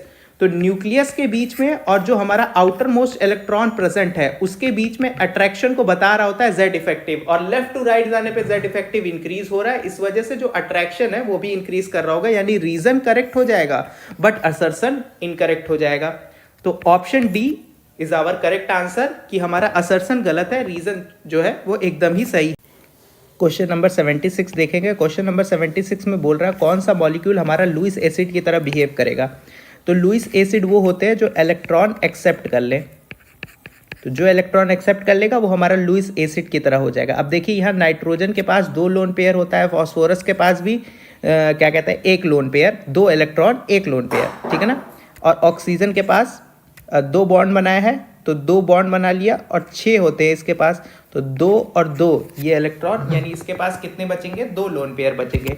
अब हमको पता है कि जिनके पास लोन पेयर है वो तो लोन पेयर डोनेट करने का काम कर सकते हैं, यानी ये क्या करेंगे, लोन पेयर डोनेट करने का काम कर सकते हैं। और जो लोन पेयर डोनेट करता है वो लुईस का बेस हो जाता है, ना कि लुईस का एसिड। तो ये सारे स्पीसीज यानी नाइट्रोजन, फॉस्फोरस और ऑक्सीजन लुईस का बेस का काम करेंगे। अगर बोरॉन को देखा जाए, बोरॉन में हमारा CH3, CH3 और CH3 है। अब इस बोरॉन के पास हमारे पास अभी भी इसका ऑक्टेट इनकम्प्लीट है। देखिए एक बॉन्ड का मतलब 2 इलेक्ट्रॉन, तो 2 इलेक्ट्रॉन 2 इलेक्ट्रॉन 2 इलेक्ट्रॉन, तो 2 2 4 2 6 इलेक्ट्रॉन इसके पास अवेलेबल है। और इसके पास अभी भी p ऑर्बिटल खाली है। तो अगर इसके पास p ऑर्बिटल खाली है तो ये इलेक्ट्रॉन अभी एक्सेप्ट कर सकता है, और जो इलेक्ट्रॉन एक्सेप्ट करेगा वो हमारा लुईस का एसिड कहलाएगा। क्या कहलाएगा? लुईस का एसिड कहलाएगा। इस वजह से ऑप्शन डी करेक्ट आंसर हो जाएगा। नेक्स्ट क्वेश्चन बोल रहा है which one of the following molecular hydride act as a Lewis acid. इनमें से कौन सा मॉलिक्यूलर हाइड्राइड है जो कि हमारा लुईस एसिड की तरह बिहेव कर सकता है? ठीक है, तो यहां पे भी वही सेम कॉन्सेप्ट लगेगा। नाइट्रोजन के पास लोन पेयर है, यहां ऑक्सीजन के पास लोन पेयर अवेलेबल है, CH4 का ऑक्टेट कंप्लीट है, और लुईस एसिड हम उसको कहते हैं जिसके पास डिफिशियंसी हो, जो इलेक्ट्रॉन एक्सेप्ट कर सके। तो B2H6 कहां से बना होगा? B2H6 कहीं, ये हमारा डाइमर है B2H6 जो कि BH3 के डाइमराइजेशन से बना होगा। और BH3 हमने पिछले ही क्वेश्चन में देखा है कैसा है, इलेक्ट्रॉन डेफिशिएंट है। और इलेक्ट्रॉन डेफिशिएंट स्पीसीज है, इसका p वाला जो ऑर्बिटल होता है वो खाली होता है, तो इस वजह से ये इलेक्ट्रॉन क्या कर सकता है? एक्सेप्ट कर सकता है। और जो इलेक्ट्रॉन को एक्सेप्ट करता है वो किसके जैसा काम करता है? लुईस का एसिड जैसा काम करता है। इस वजह से सी ऑप्शन करेक्ट हो जाएगा। 78 नंबर क्वेश्चन देखेंगे, विच of the following is correct statement. यहां पे हमें बताना है कौन सा हमारा करेक्ट स्टेटमेंट है, बताना है कॉन्जुगेट एसिड। तो सबसे पहले हमारा दिया हुआ है HCO3 माइनस, ये बोल रहा है कि ये कॉन्जुगेट एसिड है किसका? NH3 का।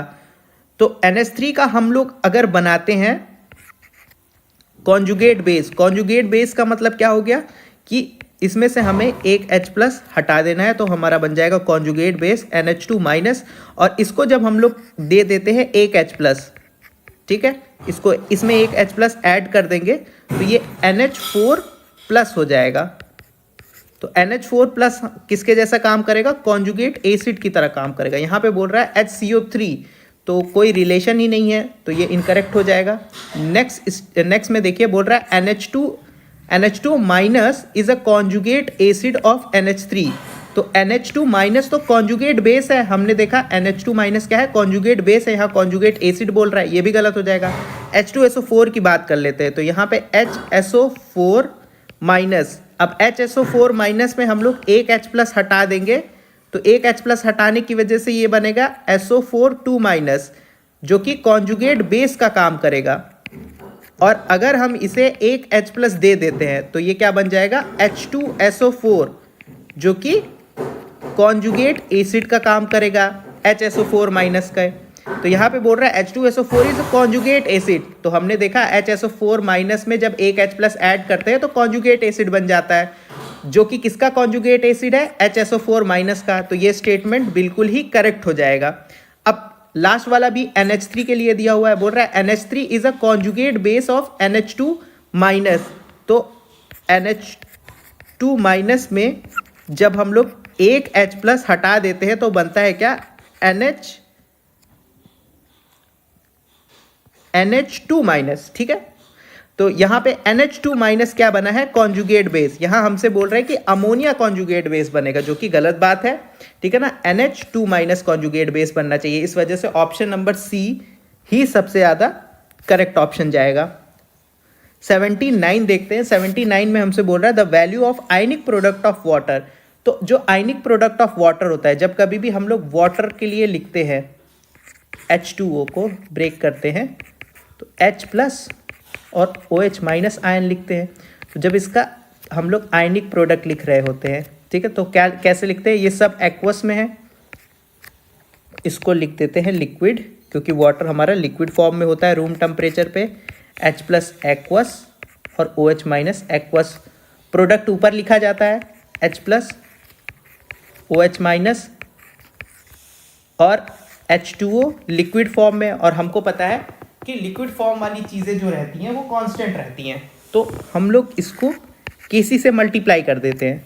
तो Kc से मल्टीप्लाई करके Kc multiply by H2O giving us H plus and OH minus. अब ये जो मल्टीप्लिकेशन होता है, चूंकि वाटर लिक्विड फॉर्म में कांस्टेंट रहेगा कंसंट्रेशन और Kc भी कांस्टेंट ही है, इस वजह से एक नया कांस्टेंट Kw बनता है जिसको हम लोग H प्लस और OH माइनस की कंसंट्रेशन के बराबर लिख देते हैं। और ये जो आयनिक प्रोडक्ट ऑफ वाटर होता है ये सिर्फ और सिर्फ एक चीज़ पे डिपेंड करता है, वो होता है टेम्परेचर। तो आयनिक प्रोडक्ट ऑफ वाटर सिर्फ किस पे डिपेंड करेगा? टेम्परेचर पे ही डिपेंड करेगा, बाकी किसी भी चीज़ पे डिपेंड नहीं करेगा। ठीक, तो option number B depends on temperature. Question number 80 देखेंगे। क्वेश्चन नंबर 80 में बोल रहा है what is the pH of 1 into 10⁻³ molar NaOH solution. हमसे क्या पूछा है? पीएच हमसे पूछा है। मोलैरिटी कितनी गिवन है? मोलैरिटी हमें गिवन है 10⁻³ मोलर। किसके लिए? NaOH के लिए। ठीक, अब NaOH के लिए दिया है तो POH कैलकुलेट कर सकते हैं। ठीक है, POH कैलकुलेट कर सकते हैं या फिर हम लोग OH आयन कंसंट्रेशन यहाँ से मान लेते हैं। ठीक, तो यहाँ पे ये जो मोलैरिटी दी हुई है ये OH आयन की दी हुई है, तो इससे हमको क्या मिलेगा?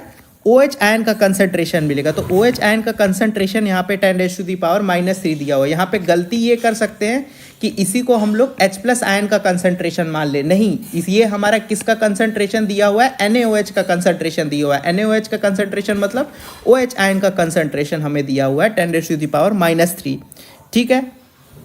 अब POH जो होता है वो क्या होता है? 10⁻, negative log of OH ion हो जाता है। ठीक है ना, POH हम लोग कैसे लिखते हैं? Negative log of OH ion.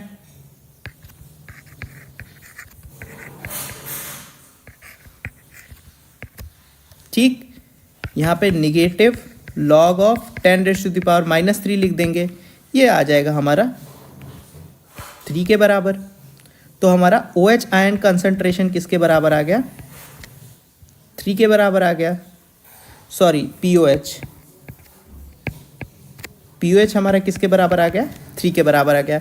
हमें क्या चाहिए? pH। तो हमें पता है pH प्लस POH इज इक्वल टू 14 होता है।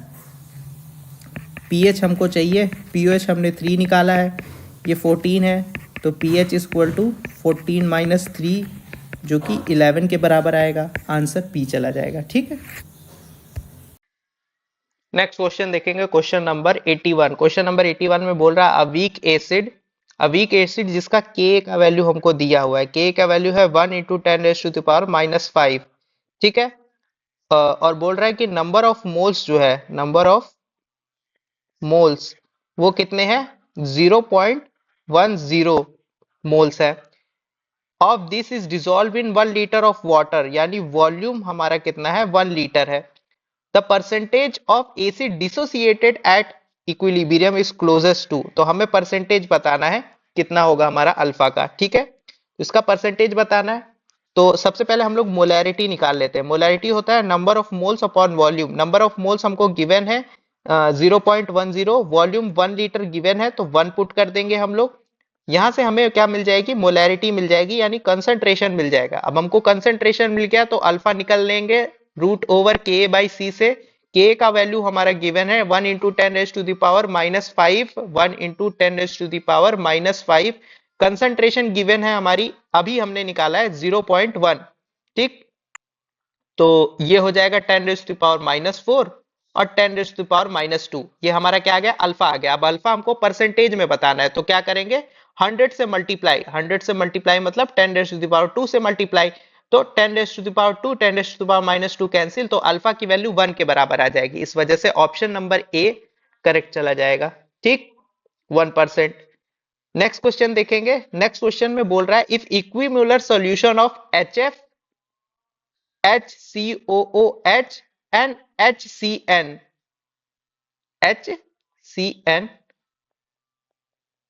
एट 298 केल्विन, इनका के का वैल्यू दिया हुआ है, तो HF का के का जो वैल्यू है वो है 6.8 इंटू 10⁻⁻⁴। HCOOH का के का वैल्यू है 1.8 इंटू 10⁻⁻⁴। HCN का के का वैल्यू है 4.8 इंटू 10⁻⁹। यहां से कह रहा है what is the observe trend of dissociation constant. तो हमें ऑब्जर्व ट्रेंड बताना है, तो हमें पता है कि के जितना ज्यादा होता है डिसोसिएशन कांस्टेंट उतना ज्यादा होता है, तो जिसका डिसोसिएशन कांस्टेंट के ऑर्डर में हमको अरेंज करना है, तो जिसका के ज्यादा उसका डिसोसिएशन कांस्टेंट ज्यादा।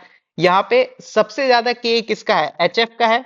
देखिए यहाँ पावर सेम है, अगर पावर सेम है तो हम लोग आगे वाली वैल्यू से चेक करते हैं, तो 6.8 बड़ी वैल्यू है, तो मैक्सिमम वैल्यू HF की हो जाएगी, इसीलिए मैक्सिमम डिसोसिएशन कांस्टेंट HF का हो जाएगा। और जिसकी पावर निगेटिव में ज्यादा होता है वो ओवरऑल वैल्यू कम होती है, तो इस वजह से HCN जो रहेगा उसका डिसोसिएशन कांस्टेंट मिनिमम रहेगा। तो HCN सबसे पीछे होना चाहिए और HF सबसे आगे होना चाहिए, और मिडिल में HCOH, यानी ऑप्शन नंबर बी करेक्ट हो जाएगा। 83 देखेंगे। 83 में बोल रहा है which of the following pKa value represent the strongest acid. तो जो एसिड होगा या एसिड का स्ट्रेंथ होता है, एसिडिक स्ट्रेंथ डायरेक्टली प्रोपोर्शनल होता है के वैल्यू के और इनवर्सली प्रोपोर्शनल होता है pKa वैल्यू के। तो सबसे कम वैल्यू जिसका होगा, जिसका सबसे कम वैल्यू होगा pKa का, वो सबसे स्ट्रॉन्गेस्ट एसिड होगा। तो सबसे कम वैल्यू का मतलब क्या हुआ कि पावर में जो वैल्यू निगेटिव में बड़ी होती है वो ओवरऑल वैल्यू कैसी होती है, कम होती है। तो 10⁻⁸ सबसे छोटा है, ठीक है ना, this is the minimum value in power. यहाँ पे बाकी पावर को देखिए, 10⁻⁴ बड़ी वैल्यू है, 10⁻⁵ बड़ी वैल्यू है, 10⁻⁻² बड़ी वैल्यू है। माइनस में जितना ज्यादा नंबर लिखा होता है वो एक्चुअली में उतनी कम वैल्यू होती है, इस वजह से ऑप्शन नंबर बी हो जाएगा करेक्ट। और ये रिप्रेजेंट क्या कर रहा है, ये रिप्रेजेंट पीके को कर रहा है, और पीके जितना कम एसिडिक स्ट्रेंथ उतनी ज्यादा। तो पीके में हमने खोजा कि कौन सबसे कम है, और जो सबसे कम था उसकी एसिडिक स्ट्रेंथ सबसे ज्यादा हो जाएगी, इस वजह से ऑप्शन बी करेक्ट जाएगा। ठीक। 84 में हमें दिया है pH of a 10⁻³ molar HCl at 25 degree Celsius if it is diluted 1000 times will be. तो 1000 टाइम्स डाइल्यूट करने पे क्या कंसंट्रेशन हमको मिलेगा, ये हमको पता करना है। ठीक है, ठीक है। अब यहां पे हम लोग देखते हैं कि हमारा कंसंट्रेशन कितना दिया हुआ है, 10⁻³ मोलर। ठीक है, ये हमें कंसंट्रेशन दिया है। बाद में जब डाइल्यूट कर रहे हैं तो इसकी कंसंट्रेशन चेंज हो जाएगी, सपोज वो हमको नहीं पता है। शुरुआत में वॉल्यूम ले लेते हैं V, बाद में वॉल्यूम को हमने 1000 टाइम्स कर दिया है, तभी तो डाइल्यूट हुआ होगा। करेक्ट। यहां से डाइल्यूशन की इक्वेशन लगा देते हैं, m1v1 इक्वल टू m2v2। तो m1 10⁻⁻³ ये V हो जाएगा, m2 into 1000 times of V, क्योंकि 1000 टाइम हमने क्या किया, डाइल्यूट किया है। V से V कैंसिल हो जाएगा, और m2 का वैल्यू जो होगा वो 10⁻³ अपॉन में 1000, ये 10⁻⁻6 m आ जाएगा। ठीक। अब HCl था, HCl H plus Cl minus में ब्रेक हुआ, शुरुआती कंसंट्रेशन 10⁻⁻6 रही होगी। ठीक। बाद में डिसोसिएट होने के बाद H प्लस की कंसंट्रेशन 10⁻⁻6 और Cl माइनस की कंसंट्रेशन 10⁻⁻6 हुई होगी। और pH क्या होता है, pH होता है negative log of H plus ion, यही होता है ना pH, negative log of H plus ion. तो pH यहां से क्या आएगा, negative log of H plus ion की कंसंट्रेशन कितनी है, 10⁻⁻6। इस वजह से pH किसके बराबर आ जाएगा, 6 के बराबर आ जाएगा। pH हमारा 6 के बराबर है, बट हमें पता है HCl जो है वो स्ट्रॉन्ग एसिड है, तो pH will be less. pH 6 नहीं हो सकता ना, HCl हमारा एक स्ट्रॉन्ग एसिड में आता है। pH तो जब कभी भी ऐसी कंडीशन हो तो it is diluted to H2O molecule. ठीक। अब ये हमारा H2O मॉलिक्यूल की वजह से डाइल्यूट हुआ है, ये चीज हमको याद रखना है। तो जब कभी भी ऐसी कंडीशन हो, फर्दर देखेंगे तो यहां पे हमें pH दूसरे तरीके से निकालना होगा। अगर हमें पता चल जाए कि हमारा स्ट्रॉन्ग एसिड है और pH जो है वो काफी ज्यादा आ रहा हो, हमें पता है HCl भाई 6 के करीब तो नहीं आ सकता है, इतना तो हमको पता है। तो यहां पे क्या करते हैं हम लोग, नेक्स्ट फॉर्मूला यूज करते हैं वो होता है निगेटिव, मतलब हमको पता है कुछ ना कुछ वाटर का भी पोर्शन आ रहा है, इस वजह से पीएच फ्लक्चुएट हो गया है। तो जब कभी भी ऐसी कंडीशन हो तो हमारा फॉर्मूला मॉडिफाई हो जाता है पीएच निकालने का, वो होता है H प्लस आयन प्लस 10⁻⁻⁷। ठीक, निगेटिव लॉग ऑफ, और H प्लस आयन की कंसंट्रेशन हमने कितनी निकाली थी, 10⁻⁻⁶ प्लस 10⁻⁻⁷। ये हो जाएगा निगेटिव लॉग। अब m into M plus N किसके फॉर्म में लिखा जा सकता है, m इंटू एन के फॉर्म में लिखा जा सकता है, लिखा जा सकता है ना। तो इसको बस हमें फर्दर सॉल्व करना है। 10⁻⁻⁶ है। अब log m plus N, log m into log n कर सकते हैं, 10⁻⁻⁶ into 10⁻⁻⁷, log m plus log n, log m plus log n इस तरीके से लिखा जा सकता है।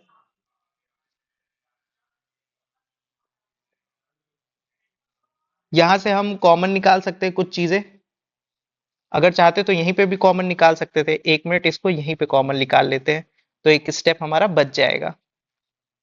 यहां से क्या करिए, निगेटिव लॉग, अब यहाँ पे क्या करिए, मल्टीप्लाई और डिवाइड कर दीजिए। तो मल्टीप्लाई और डिवाइड कर देंगे फर्स्ट वैल्यू में, अब यहाँ मल्टीप्लाई कर दीजिए और डिवाइड कर दीजिए 10 से, और इनटू 10⁻⁻⁶ रहने दीजिए, प्लस 10⁻⁻⁷ रहने दीजिए। अब ये वैल्यू जो नीचे वाली है ऊपर जाके, नीचे पॉजिटिव है ऊपर जाके क्या हो जाएगी, निगेटिव हो जाएगी ना। तो ये इसको ऐसे भी लिख सकते हैं 10 इंटू 10⁻⁷ प्लस 10⁻⁷। अब यहाँ से 10⁻⁷ क्या करिए, कॉमन निकाल लीजिए। 10⁻⁷ कॉमन निकल गया तो बचा क्या, 10 प्लस 1 बचा। ठीक, ये क्या हो गया, log 10⁻⁷ इंटू 11 हो गया। ठीक, अब ये वैल्यू हमारी निकली है। अब इसी को हमें क्या करना है, सॉल्व करना है। तो log, अब ये इस फॉर्मेट में है ना, माइनस log 11 इंटू 10⁻⁷। तो जब कभी भी इस फॉर्मेट में हो तो हम लोग कैसे लिखते हैं, b माइनस log a, इस तरीके से लिखते हैं। अगर कभी रिप्रेजेंटेशन हमारा इस तरीके से हो, एक पावर में जा रहा हो और एक नंबर दिया हो, तो इसको हम लोग b माइनस log a के टर्म में लिख लेते हैं। करेक्ट, तो b माइनस log a के टर्म में लिखेंगे तो ये लिखा जाएगा 7 माइनस log 11। तो 7 माइनस log 11 की वैल्यू होती है 1.04, जो कि लगभग आएगी 5.96 के बराबर, अप्रोक्सीमेटली किसके बराबर, 5.98 के बराबर। ठीक, 5.98 के बराबर, यानी ऑप्शन नंबर सी। ठीक है, ये हमारा करेक्ट ऑप्शन हो जाएगा। तो जब कभी भी हमें दिखे कि हमारा एसिड है और वैल्यू हमारी काफी ज्यादा आ रही है, इसमें होता क्या है कि वाटर का कुछ कंपोनेंट आने लग जाता है, ठीक है ना, इस वजह से ये वैल्यू आ रही होती है। ठीक, तो इस वजह से हमारा पीएच जो है वो फ्लक्चुएट करने लगता है। तो वैसे अगर ट्रिक देखा जाए इसका, तो जो वैल्यू आ रही होती है ना, कोशिश किया करिए कि ये उसके आसपास की वैल्यू ही आंसर होगी। जैसे हमने इतना पूरा सॉल्व किया, फिर हम बता रहे हैं कि 3 ऑप्शन होगा। बाकी क्वेश्चन सॉल्व करते टाइम आप देख लीजिए कि आपका स्ट्रॉन्ग एसिड है, वैल्यू ज्यादा बढ़ करके आ रही, तो जो उसके आसपास का आंसर हो उसे टिक करके हमें आगे बढ़ जाना है। ठीक, नेक्स्ट क्वेश्चन देखेंगे, क्वेश्चन नंबर 85। क्वेश्चन नंबर 85 में बोल रहा है the pH value of 10 molar HCl is, तो 10 मोलर HCl का वैल्यू हमसे पूछा हुआ है। ठीक है, तो HCl है हमारा, HCl डिसोसिएट होता है H प्लस और Cl माइनस में, 10 मोलर रहा होगा, बाद में H प्लस 10 मोलर हो गया होगा, Cl माइनस 10 मोलर हो रहा होगा। और पीएच क्या होता है, negative log of H plus ion. ठीक, निगेटिव लॉग ऑफ कंसंट्रेशन कितना है, 10 मोलर, और लॉग 10 10 का मतलब क्या हुआ, 1। ठीक, तो पीएच हमारा किसके बराबर है, 1 के बराबर। ठीक, तो ये हमसे कह रहा है पीएच इज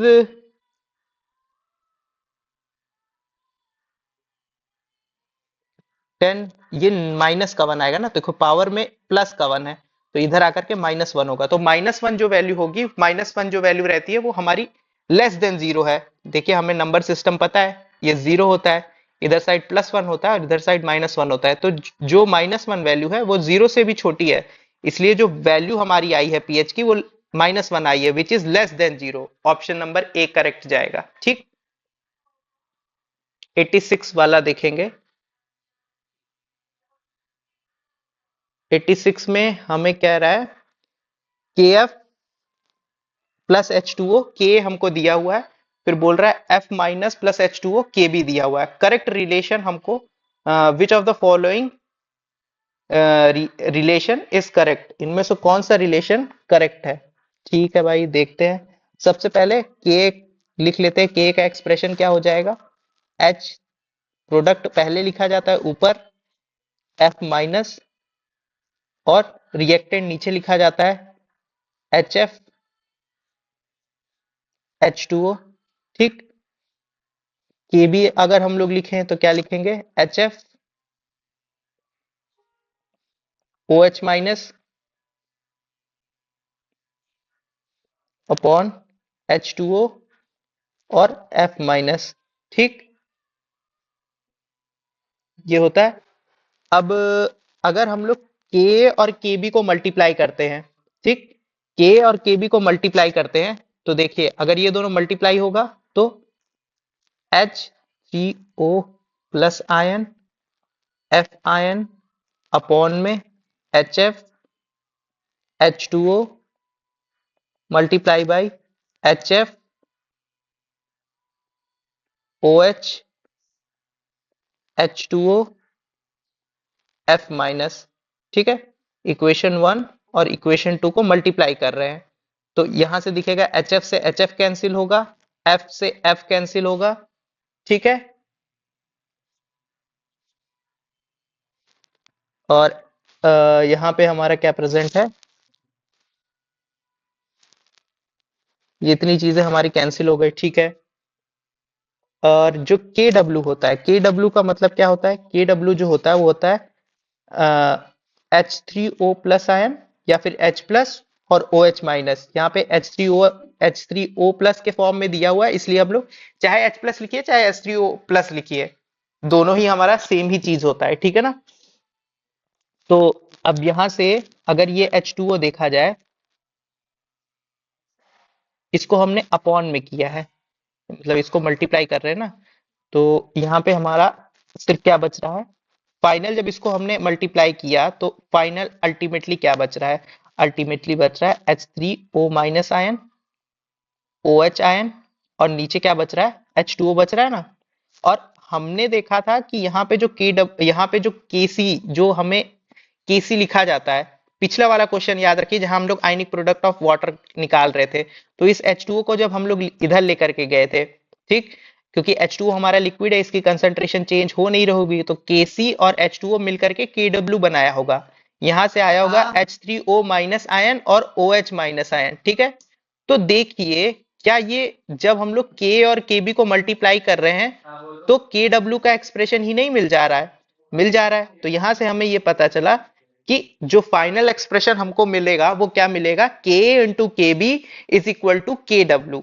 ठीक, क्योंकि ये एक्सप्रेशन 1 और एक्सप्रेशन 2 में सभी चीजें कट जा रही हैं और फाइनल एक्सप्रेशन हमको के डब्ल्यू का ही मिल रहा है, इस वजह से करेक्ट एक्सप्रेशन सी एक्सप्रेशन हो जाएगा। 87 देखेंगे, 87 में बोल रहा है arrange the following solution in decreasing order of pOH.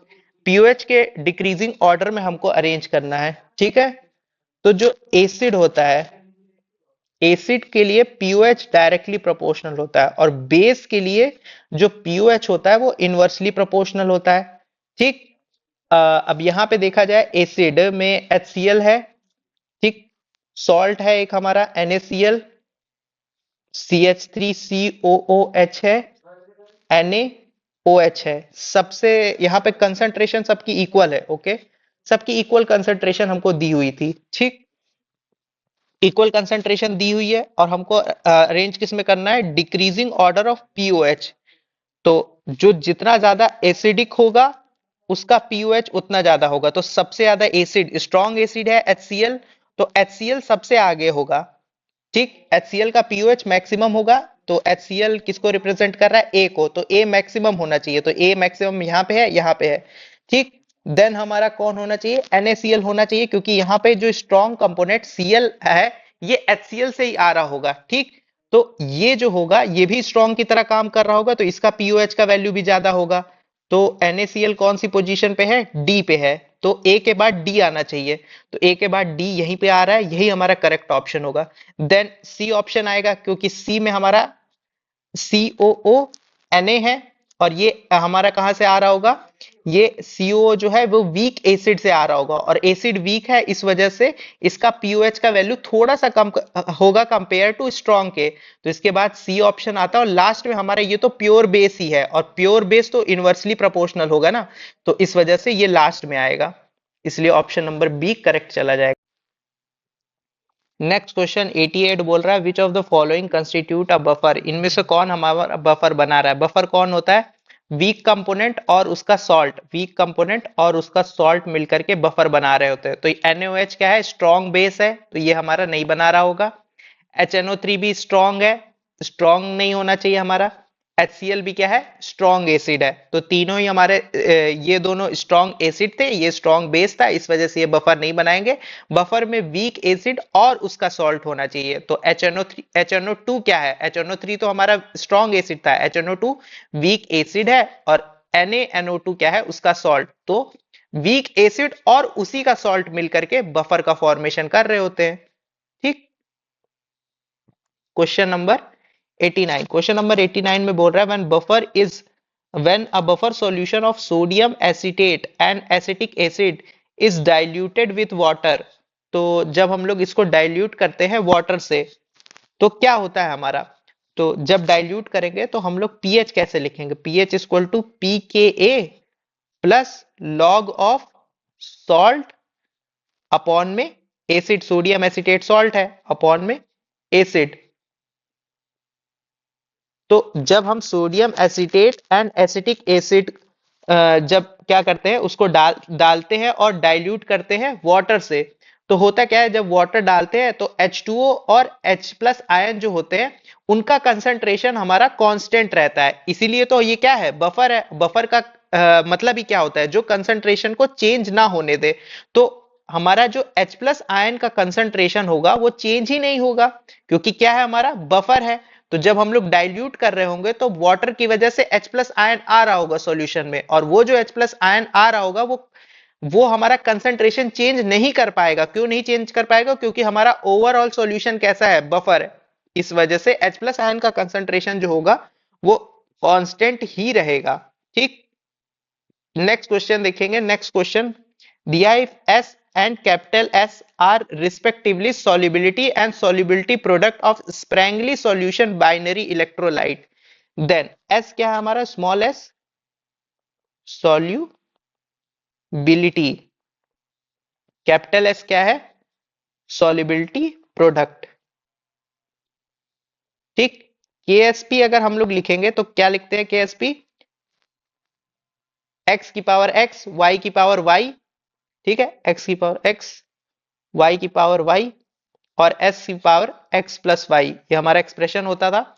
अब बाइनरी सॉल्ट है, यानी जैसे NaCl बाइनरी सॉल्ट है, 1 Na और 1 Cl में टूटता है, तो x की वैल्यू क्या हो जाएगी, जो बेस में नंबर लिखा रहता है यही y रिप्रेजेंट कर रहा होता है x और y को।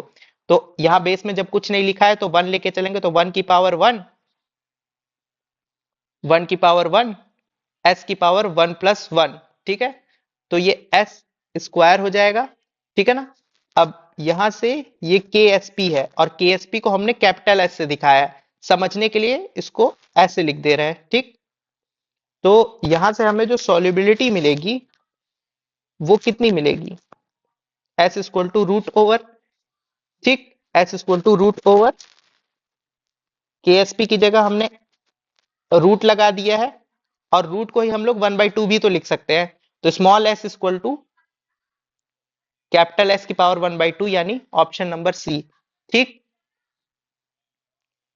नेक्स्ट क्वेश्चन देखेंगे। 91 में बोल रहा है pH of saturated solution of BaOH का whole twice is 12, the value of solubility product, हमें सॉल्युबिलिटी प्रोडक्ट का वैल्यू हमको बताना है।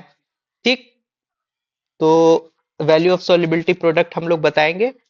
pH कितना गिवन है, pH गिवन है 12, किसका, ऑफ BaOH का होल ट्वाइस का। KSP जो गिवन है, KSP हमको बताना है, ठीक, और हमें पता है pH प्लस पीओएच किसके बराबर होता है? 14 के बराबर होता है। पीओएच प्लस पीएच कितना दिया हुआ था? 12, ये 14 के बराबर हो जाएगा। पीओएच किसके बराबर हो जाएगा? 2 के बराबर हो जाएगा। अगर हमको ओएच आयन का कंसंट्रेशन चाहिए होगा तो OH आयन का कंसंट्रेशन कैसे मिलता है? 10 raise to the power 10 raise to the power minus का पीएच। ठीक है, ये हमारा होता है। तो 10 यहां से हमको OH आयन का कंसंट्रेशन मिलेगा। OH ion concentration 10 raise to the power minus pH, तो -2 हमारा क्या हो जाएगा? OH आयन का कंसंट्रेशन। ठीक, अब ये जो BaOH का होल ट्वाइस है, ये ब्रेक कैसे हुआ होगा? Ba2 प्लस और 2OH माइनस में टूटा होगा, तो ये S और ये 2S लिखा जाएगा। तो 2S equal to 10 raise to the power -2 लिख देंगे, क्योंकि यहीं से OH आ रहा है। तो 2S equal to 10 raise to the power -2, तो S equal to 10 raise to the power -2/2, यानी 0.5 into 10 raise to the power -2 लिखा जाएगा। KSP अगर हम लोग लिखेंगे तो कैसे लिखेंगे? S BA वाला और 2S कहां से? OH से जो आ रहा होगा। ठीक, और स्क्वायर, क्योंकि जो स्टोइशियोमेट्री में होता है उससे हम लोग स्क्वायर कर देते हैं। तो स्टोइशियोमेट्री कोफिशिएंट क्या है? 2 है, तो 2 का स्क्वायर कर देंगे। ये हमारा किसके बराबर होगा? S का वैल्यू हमने अभी निकाला है 0.5 into 10 raise to power -2, 2 into S का value 0.5 into 10 raise to power -2 का होल स्क्वायर। जब सॉल्व किया जाएगा इस पूरी वैल्यू को, ये पूरी वैल्यू जो होगी वो आ जाएगी किसके इक्वल? वो आ जाएगी 0.5 इंटू 10 रेज़ टू पावर -6 के इक्वल आ जाएगी। अब ऊपर नीचे 10 से मल्टीप्लाई कर दीजिए तो ये वैल्यू कन्वर्ट हो जाएगी 5 इंटू 10 रेज़ टू पावर -7 में। तो correct option option number B हो जाएगा, 5 into 10 raise to power -7। 92 number question देखेंगे। 92 नंबर वाले क्वेश्चन में क्या दिया हुआ है हमें? यहाँ पे दिया हुआ है molar, what is the molar solubility of FeOH का whole thrice if KSP value हमारी 1 इंटू 10 रेज़ टू पावर -38 है। तो FeOH का होल थ्राइस हमको गिवन है, ये कैसे टूटेगा? Fe प्लस 3OH माइनस में टूट रहा होगा। इसके लिए S हो जाएगा सॉल्युबिलिटी और ये 3S हो जाएगा स्टोइशियोमेट्रिक कोफिशिएंट के हिसाब से। जब हम KSP लिखेंगे तो क्या लिखेंगे? S मल्टीप्लाई बाई 3S का क्यूब, क्योंकि स्टोइशियोमेट्रिक कोफिशिएंट कितना है? 3, इस वजह से क्यूब हो जाएगा। KSP का value 1 into 10 raise to power -38 है। S हमारा क्या है? S, ये S एज इट इज रहेगा। 3 का क्यूब कितना होता है? 27, 3 का क्यूब 27 होता है, और 3 ये 27 एज इट इज लिख देते हैं हम लोग। S क्यूब ये हो जाएगा S की पावर 4 इंटू 27 लिखा जाएगा, 10 रेज़ टू पावर -38 ये एज इट इज रहेगा। ठीक, अब यहां से हमें S की पावर 4 कैलकुलेट करना है, जो कि हो जाएगा 10 raise to the power -38 upon में 27। तो जब हम लोग S टू द पावर 4 निकालना चाहेंगे तो ये इसको और अभी फर्दर सॉल्व करते हैं। 1/27 हो जाएगा 3.7 इंटू 10 रेज़ टू पावर -40 के इक्वल होगा। अब दोनों साइड हमको क्या लेना है? 1/4, जैसे हम लोग स्क्वायर रूट लेते थे वैसे अब हम लोग 1/4 लेंगे। ठीक है ना? अब जैसे स्क्वायर होता था, तो जब स्क्वायर होता था तो बगल में जाकर के रूट बन जाता था ना। जैसे अगर ये क्यूब होगा तो जब लेफ्ट साइड में जाएगा तो ये क्यूब इधर जब जाता है तो 1/3 बन जाता है। सिमिलरली जब स्क्वायर होता है, जब RHS में जाएगा तो ये 1/2 में कन्वर्ट हो जाता था। ठीक, तो अगर यहाँ पे पावर 4 है तो लेफ्ट साइड में राइट साइड में जाकर के 1/4 हो जाएगा। ठीक, तो 4 से इसको काटेंगे तो ये जब 4 से इसको काटेंगे ये 10 रेज़ टू द पावर -10 बचेगा, और 3.7 की जो वैल्यू होगी 1/4 की वो लगभग होगी 1.38 के इक्वल। ठीक, तो जो करेक्ट ऑप्शन आएगा वो 1.38। वैसे तो हम लोग पावर से भी पहचान सकते थे। देखिए 1/4 कट रहा था, 10 रेज़ टू पावर -10 ही बच रहा था किसी, तो यहाँ पे 10 रेज़ टू पावर -10 बच रहा था, और 3.7 से तो छोटी ही वैल्यू होगी, इसलिए ऑप्शन नंबर 1 तो हो ही नहीं सकता। वैसे भी हमारा ऑप्शन नंबर बी ही जाता करेक्ट ऑप्शन। ठीक, अगर एस 1/4 निकालने में प्रॉब्लम हो रही है तो आप पावर से चेक कर लीजिए। ठीक है, पावर से भी आपको आंसर मिल जाएगा। ठीक, 93 वाला देखेंगे। 93 वाला क्वेश्चन में बोल रहा है कि the solubility of AgCl is maximum in which of the following। तो solubility of AgCl हमारा किसमें मैक्सिमम होगा? तो कॉमन आयन आने से बैकवर्ड रिएक्शन चलती है, तो सॉल्युबिलिटी कम हो जाएगी। और क्वेश्चन में मैक्सिमम पूछा है, मतलब कॉमन आयन नहीं होना चाहिए। तो जहां पे कॉमन आयन नहीं होगा वहीं पे हमको मैक्सिमम सॉल्युबिलिटी देखने को मिलेगी। तो यहाँ पे Cl जो है वो कॉमन हो जाएगा, यहाँ पे भी Cl अवेलेबल है। यहाँ इसमें Ag कॉमन है तो Ag मिल जाएगा यहाँ पे, Ag इसके हिसाब से तो ये भी नहीं होगा, यहाँ पे भी कॉमन आयन मिल रहा है। ठीक है, और ये क्या है HCl, यहां से Cl आयन हमको कॉमन मिल जाएगा। तो सिर्फ डी आयोनाइज्ड वाटर, यहां पे हमें कोई भी कॉमन आयन नहीं मिलेगा, ना ही Ag से रिलेटेड ना ही Cl से रिलेटेड। इस वजह से option number D is correct answer. 94 देखेंगे। 94 में क्या है, हमें थर्ड इक्वेशन चाहिए। थर्ड इक्वेशन चाहिए तो हम लोग फर्स्ट और सेकंड को क्या करें कि हमारा थर्ड इक्वेशन मिल जाए। ठीक है ना, तो थर्ड इक्वेशन को पाने के लिए ऊपर वाली दोनों हमें इक्वेशन को ऐड करना पड़ेगा। और जब हम लोग ऊपर वाली दोनों इक्वेशन को ऐड करेंगे, ठीक है ना, इससे इसको ऐड करेंगे, तो जब इससे इसको ऐड करेंगे तो एच में से एच कैंसिल हो जाएगा। ये फाइनली हमको देखने को मिलेगा H प्लस और H प्लस मिलकर के 2H प्लस हो जाएंगे और H2 minus as it is पड़ा रहेगा। करेक्ट, तो हमने क्या किया, फर्स्ट इक्वेशन और सेकंड इक्वेशन को ऐड किया है। और जब कभी भी हमारी इक्वेशन ऐड होती है तो जो k होता है, जैसे यहाँ पे K1 है, ये K2 है और K3 है, अगर इक्वेशन हमारी ऐड हो रही है, अगर हम इक्वेशंस को ऐड कर रहे हैं तो k जो होता है वो मल्टीप्लाई हो जाता है। इक्वेशन ऐड करेंगे तो k मल्टीप्लाई हो जाएगा। ठीक, इक्वेशन सब्सट्रैक्ट करेंगे तो k डिवाइड हो जाएगा। ठीक, सिंपल सा कॉन्सेप्ट है।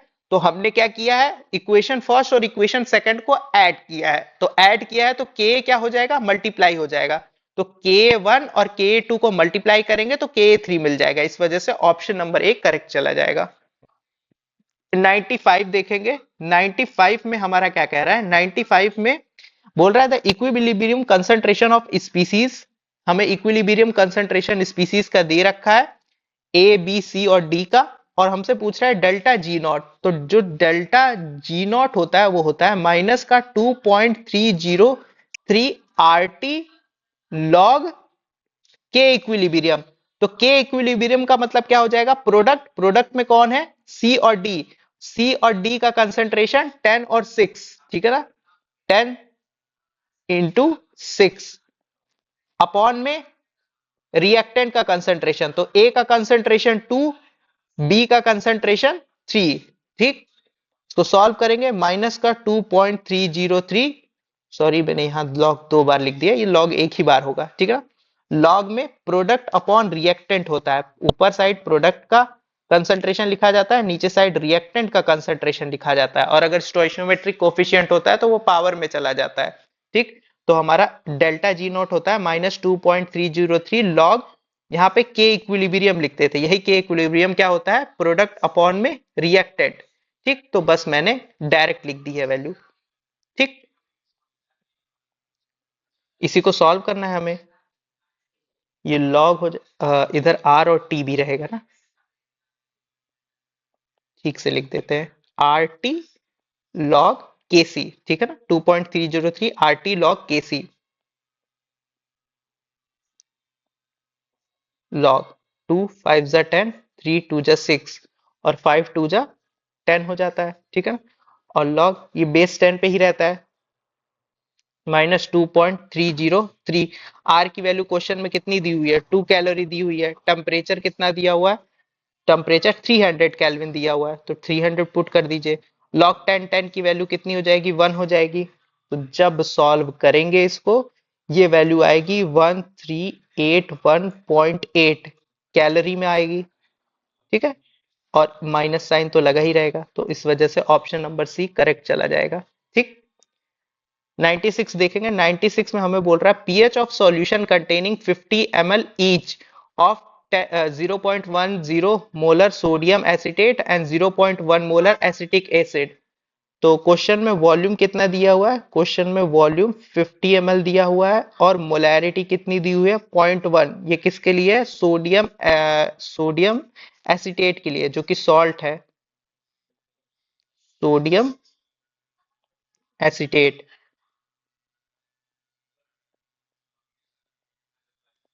ठीक। और बात करी जाए वॉल्यूम और मोलैरिटी की, तो वॉल्यूम 50 ml इसका भी हो जाएगा, मोलैरिटी हो जाएगी 0.01। ये किसकी है? एसिटिक एसिड की है। तो पीएच क्या होता है? पीएच होता है हमारा pKa प्लस लॉग सॉल्ट का कंसंट्रेशन अपॉन वीक एसिड का कंसंट्रेशन या फिर एसिड का कंसंट्रेशन। पीके का वैल्यू हमको क्वेश्चन में गिवन है, ठीक है ना। पीके का वैल्यू कितना है?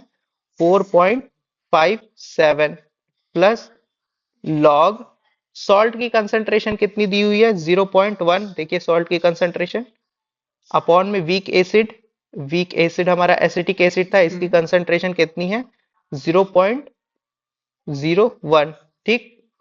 फर्दर सॉल्व करेंगे, 4.57 प्लस लॉग, यहां से एक जीरो और कटेगा तो ये कैंसिल हो जाएगा, बचेगा log 10।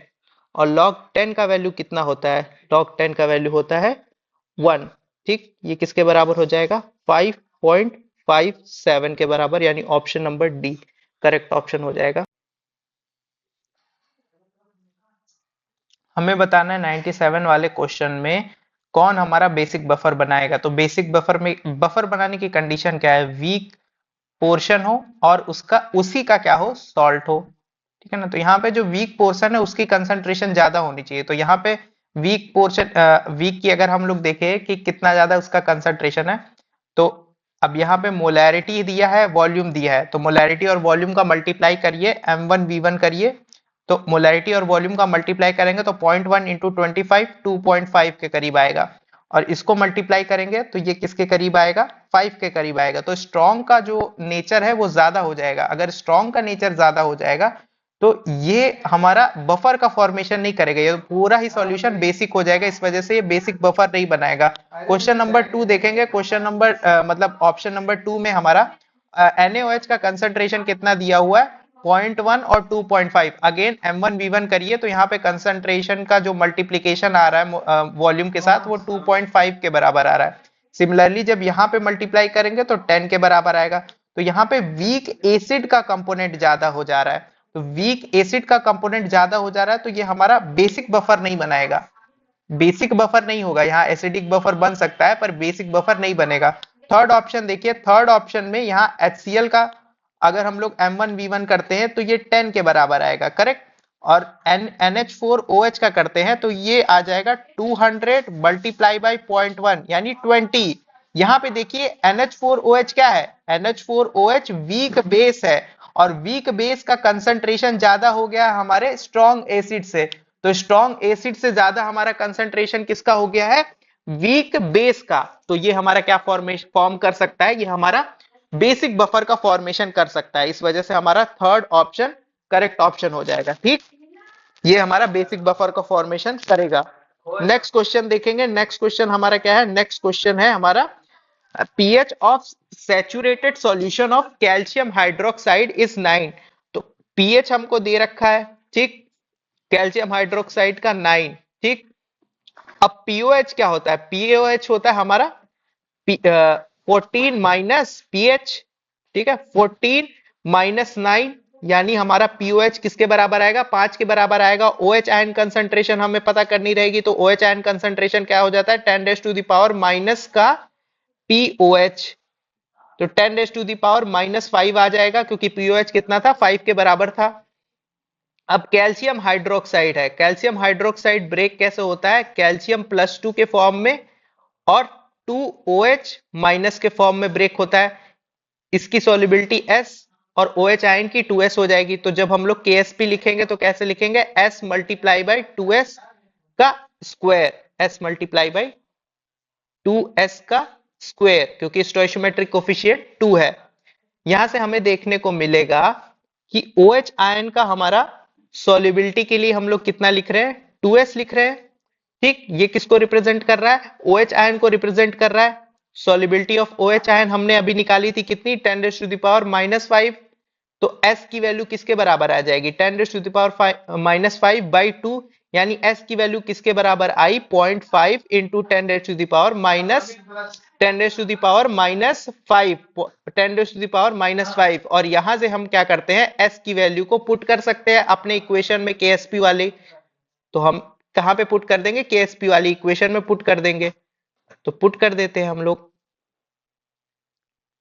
ठीक, तो यहां से हमारी KSP वाली जो इक्वेशन थी वो किसके बराबर थी, वो थी S 2s का स्क्वायर KSP।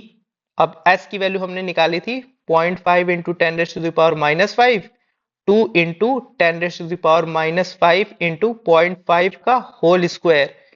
जब सॉल्व करेंगे, ये ओवरऑल वैल्यू सॉल्व करने के बाद आती है 0.5 इंटू 10⁻⁻15 के इक्वल। तो जब ओवरऑल वैल्यू सॉल्व करेंगे तो 0.5 इंटू 10⁻⁻15 के इक्वल आएगी हमारी वैल्यू। ठीक, नेक्स्ट क्वेश्चन देखेंगे, क्वेश्चन नंबर 99। क्वेश्चन नंबर 99 में कह रहा है which of the following condition will favour the maximum formation of product. तो हमारे यहाँ पे क्या हो रहा है, एक्सोथर्मिक रिएक्शन है, बॉन्ड फॉर्म हो रहा है। ठीक, बोल रहा है कि मैक्सिमम फॉर्मेशन कब होगा। अब रिएक्शन कैसी है, एक्सोथर्मिक है, और एक्सोथर्मिक रिएक्शन है तो टेम्परेचर बढ़ाएंगे तो रिएक्शन तो बैकवर्ड जाने लगेगी। हमें फॉर्मेशन करना है तो टेम्परेचर कैसा होना चाहिए, टेम्परेचर कम होना चाहिए। ठीक है ना, टेम्परेचर कम होना चाहिए, तो लो टेम्परेचर दिया हुआ है, लो टेम्परेचर दिया हुआ है। ये सिमिलर कंडीशन है किसके जैसा, ये सिमिलर कंडीशन है हमारा अमोनिया के फॉर्मेशन जैसा। ठीक, अब प्रेशर बढ़ाते हैं तो प्रेशर बढ़ाने की वजह से फॉरवर्ड डायरेक्शन में रिएक्शन हमारी शिफ्ट होगी, क्योंकि इधर साइड नंबर ऑफ मोल्स क्या है, इधर साइड नंबर ऑफ मोल्स ज्यादा है और इधर साइड नंबर ऑफ मोल्स कम है, gaseous moles, number of gaseous moles कम है। तो जब हम लोग प्रेशर बढ़ाएंगे तो रिएक्शन हमारी फॉरवर्ड डायरेक्शन में जाएगी। तो हमको हाई प्रेशर रखना पड़ेगा और लो टेम्परेचर रखना पड़ेगा, तभी हमारा X2 का फॉर्मेशन हो पाएगा। ये सेम कंडीशन किसके लिए है, हमारा अमोनिया के फॉर्मेशन के लिए। याद करिए, N2 plus 3H2 gives 2NH3, यही होता था। और हमें पता था अमोनिया फॉर्मेशन कब होता है, लो टेम्परेचर और हाई प्रेशर पे। तो सिमिलर टाइप की रिएक्शन है, इस वजह से ऑप्शन नंबर ए जाएगा। ठीक है, 100 वाले में बोल रहा है which of the following can form buffer solution. तो बफर सॉल्यूशन बनाने की क्या कंडीशन है, वीक पोर्शन होना चाहिए और सॉल्ट होना चाहिए। ठीक है, वीक पोर्शन और सॉल्ट होना चाहिए। ठीक है, तो KOH क्या है, स्ट्रॉन्ग है, HNO3 भी क्या है, स्ट्रॉन्ग है, HCl स्ट्रॉन्ग है, NOH स्ट्रॉन्ग है, KOH स्ट्रॉन्ग बेस है। यानी फर्स्ट ऑप्शन ही वो है ऑप्शन जो कि हमारा बफर बना सकता है। यहाँ पे एक्वस अमोनिया भी क्या है, वीक बेस है, और NH4OH क्या है हमारा, ये NH4 कहाँ से आया होगा, NH4 आया होगा हमारा अमोनिया से, और क्या कहते हैं OH आयन NOH से आया होगा। इस वजह से ये जो सॉल्ट है और यहाँ पे अमोनिया, ये मिलकर के बफर का फॉर्मेशन करेंगे। ठीक,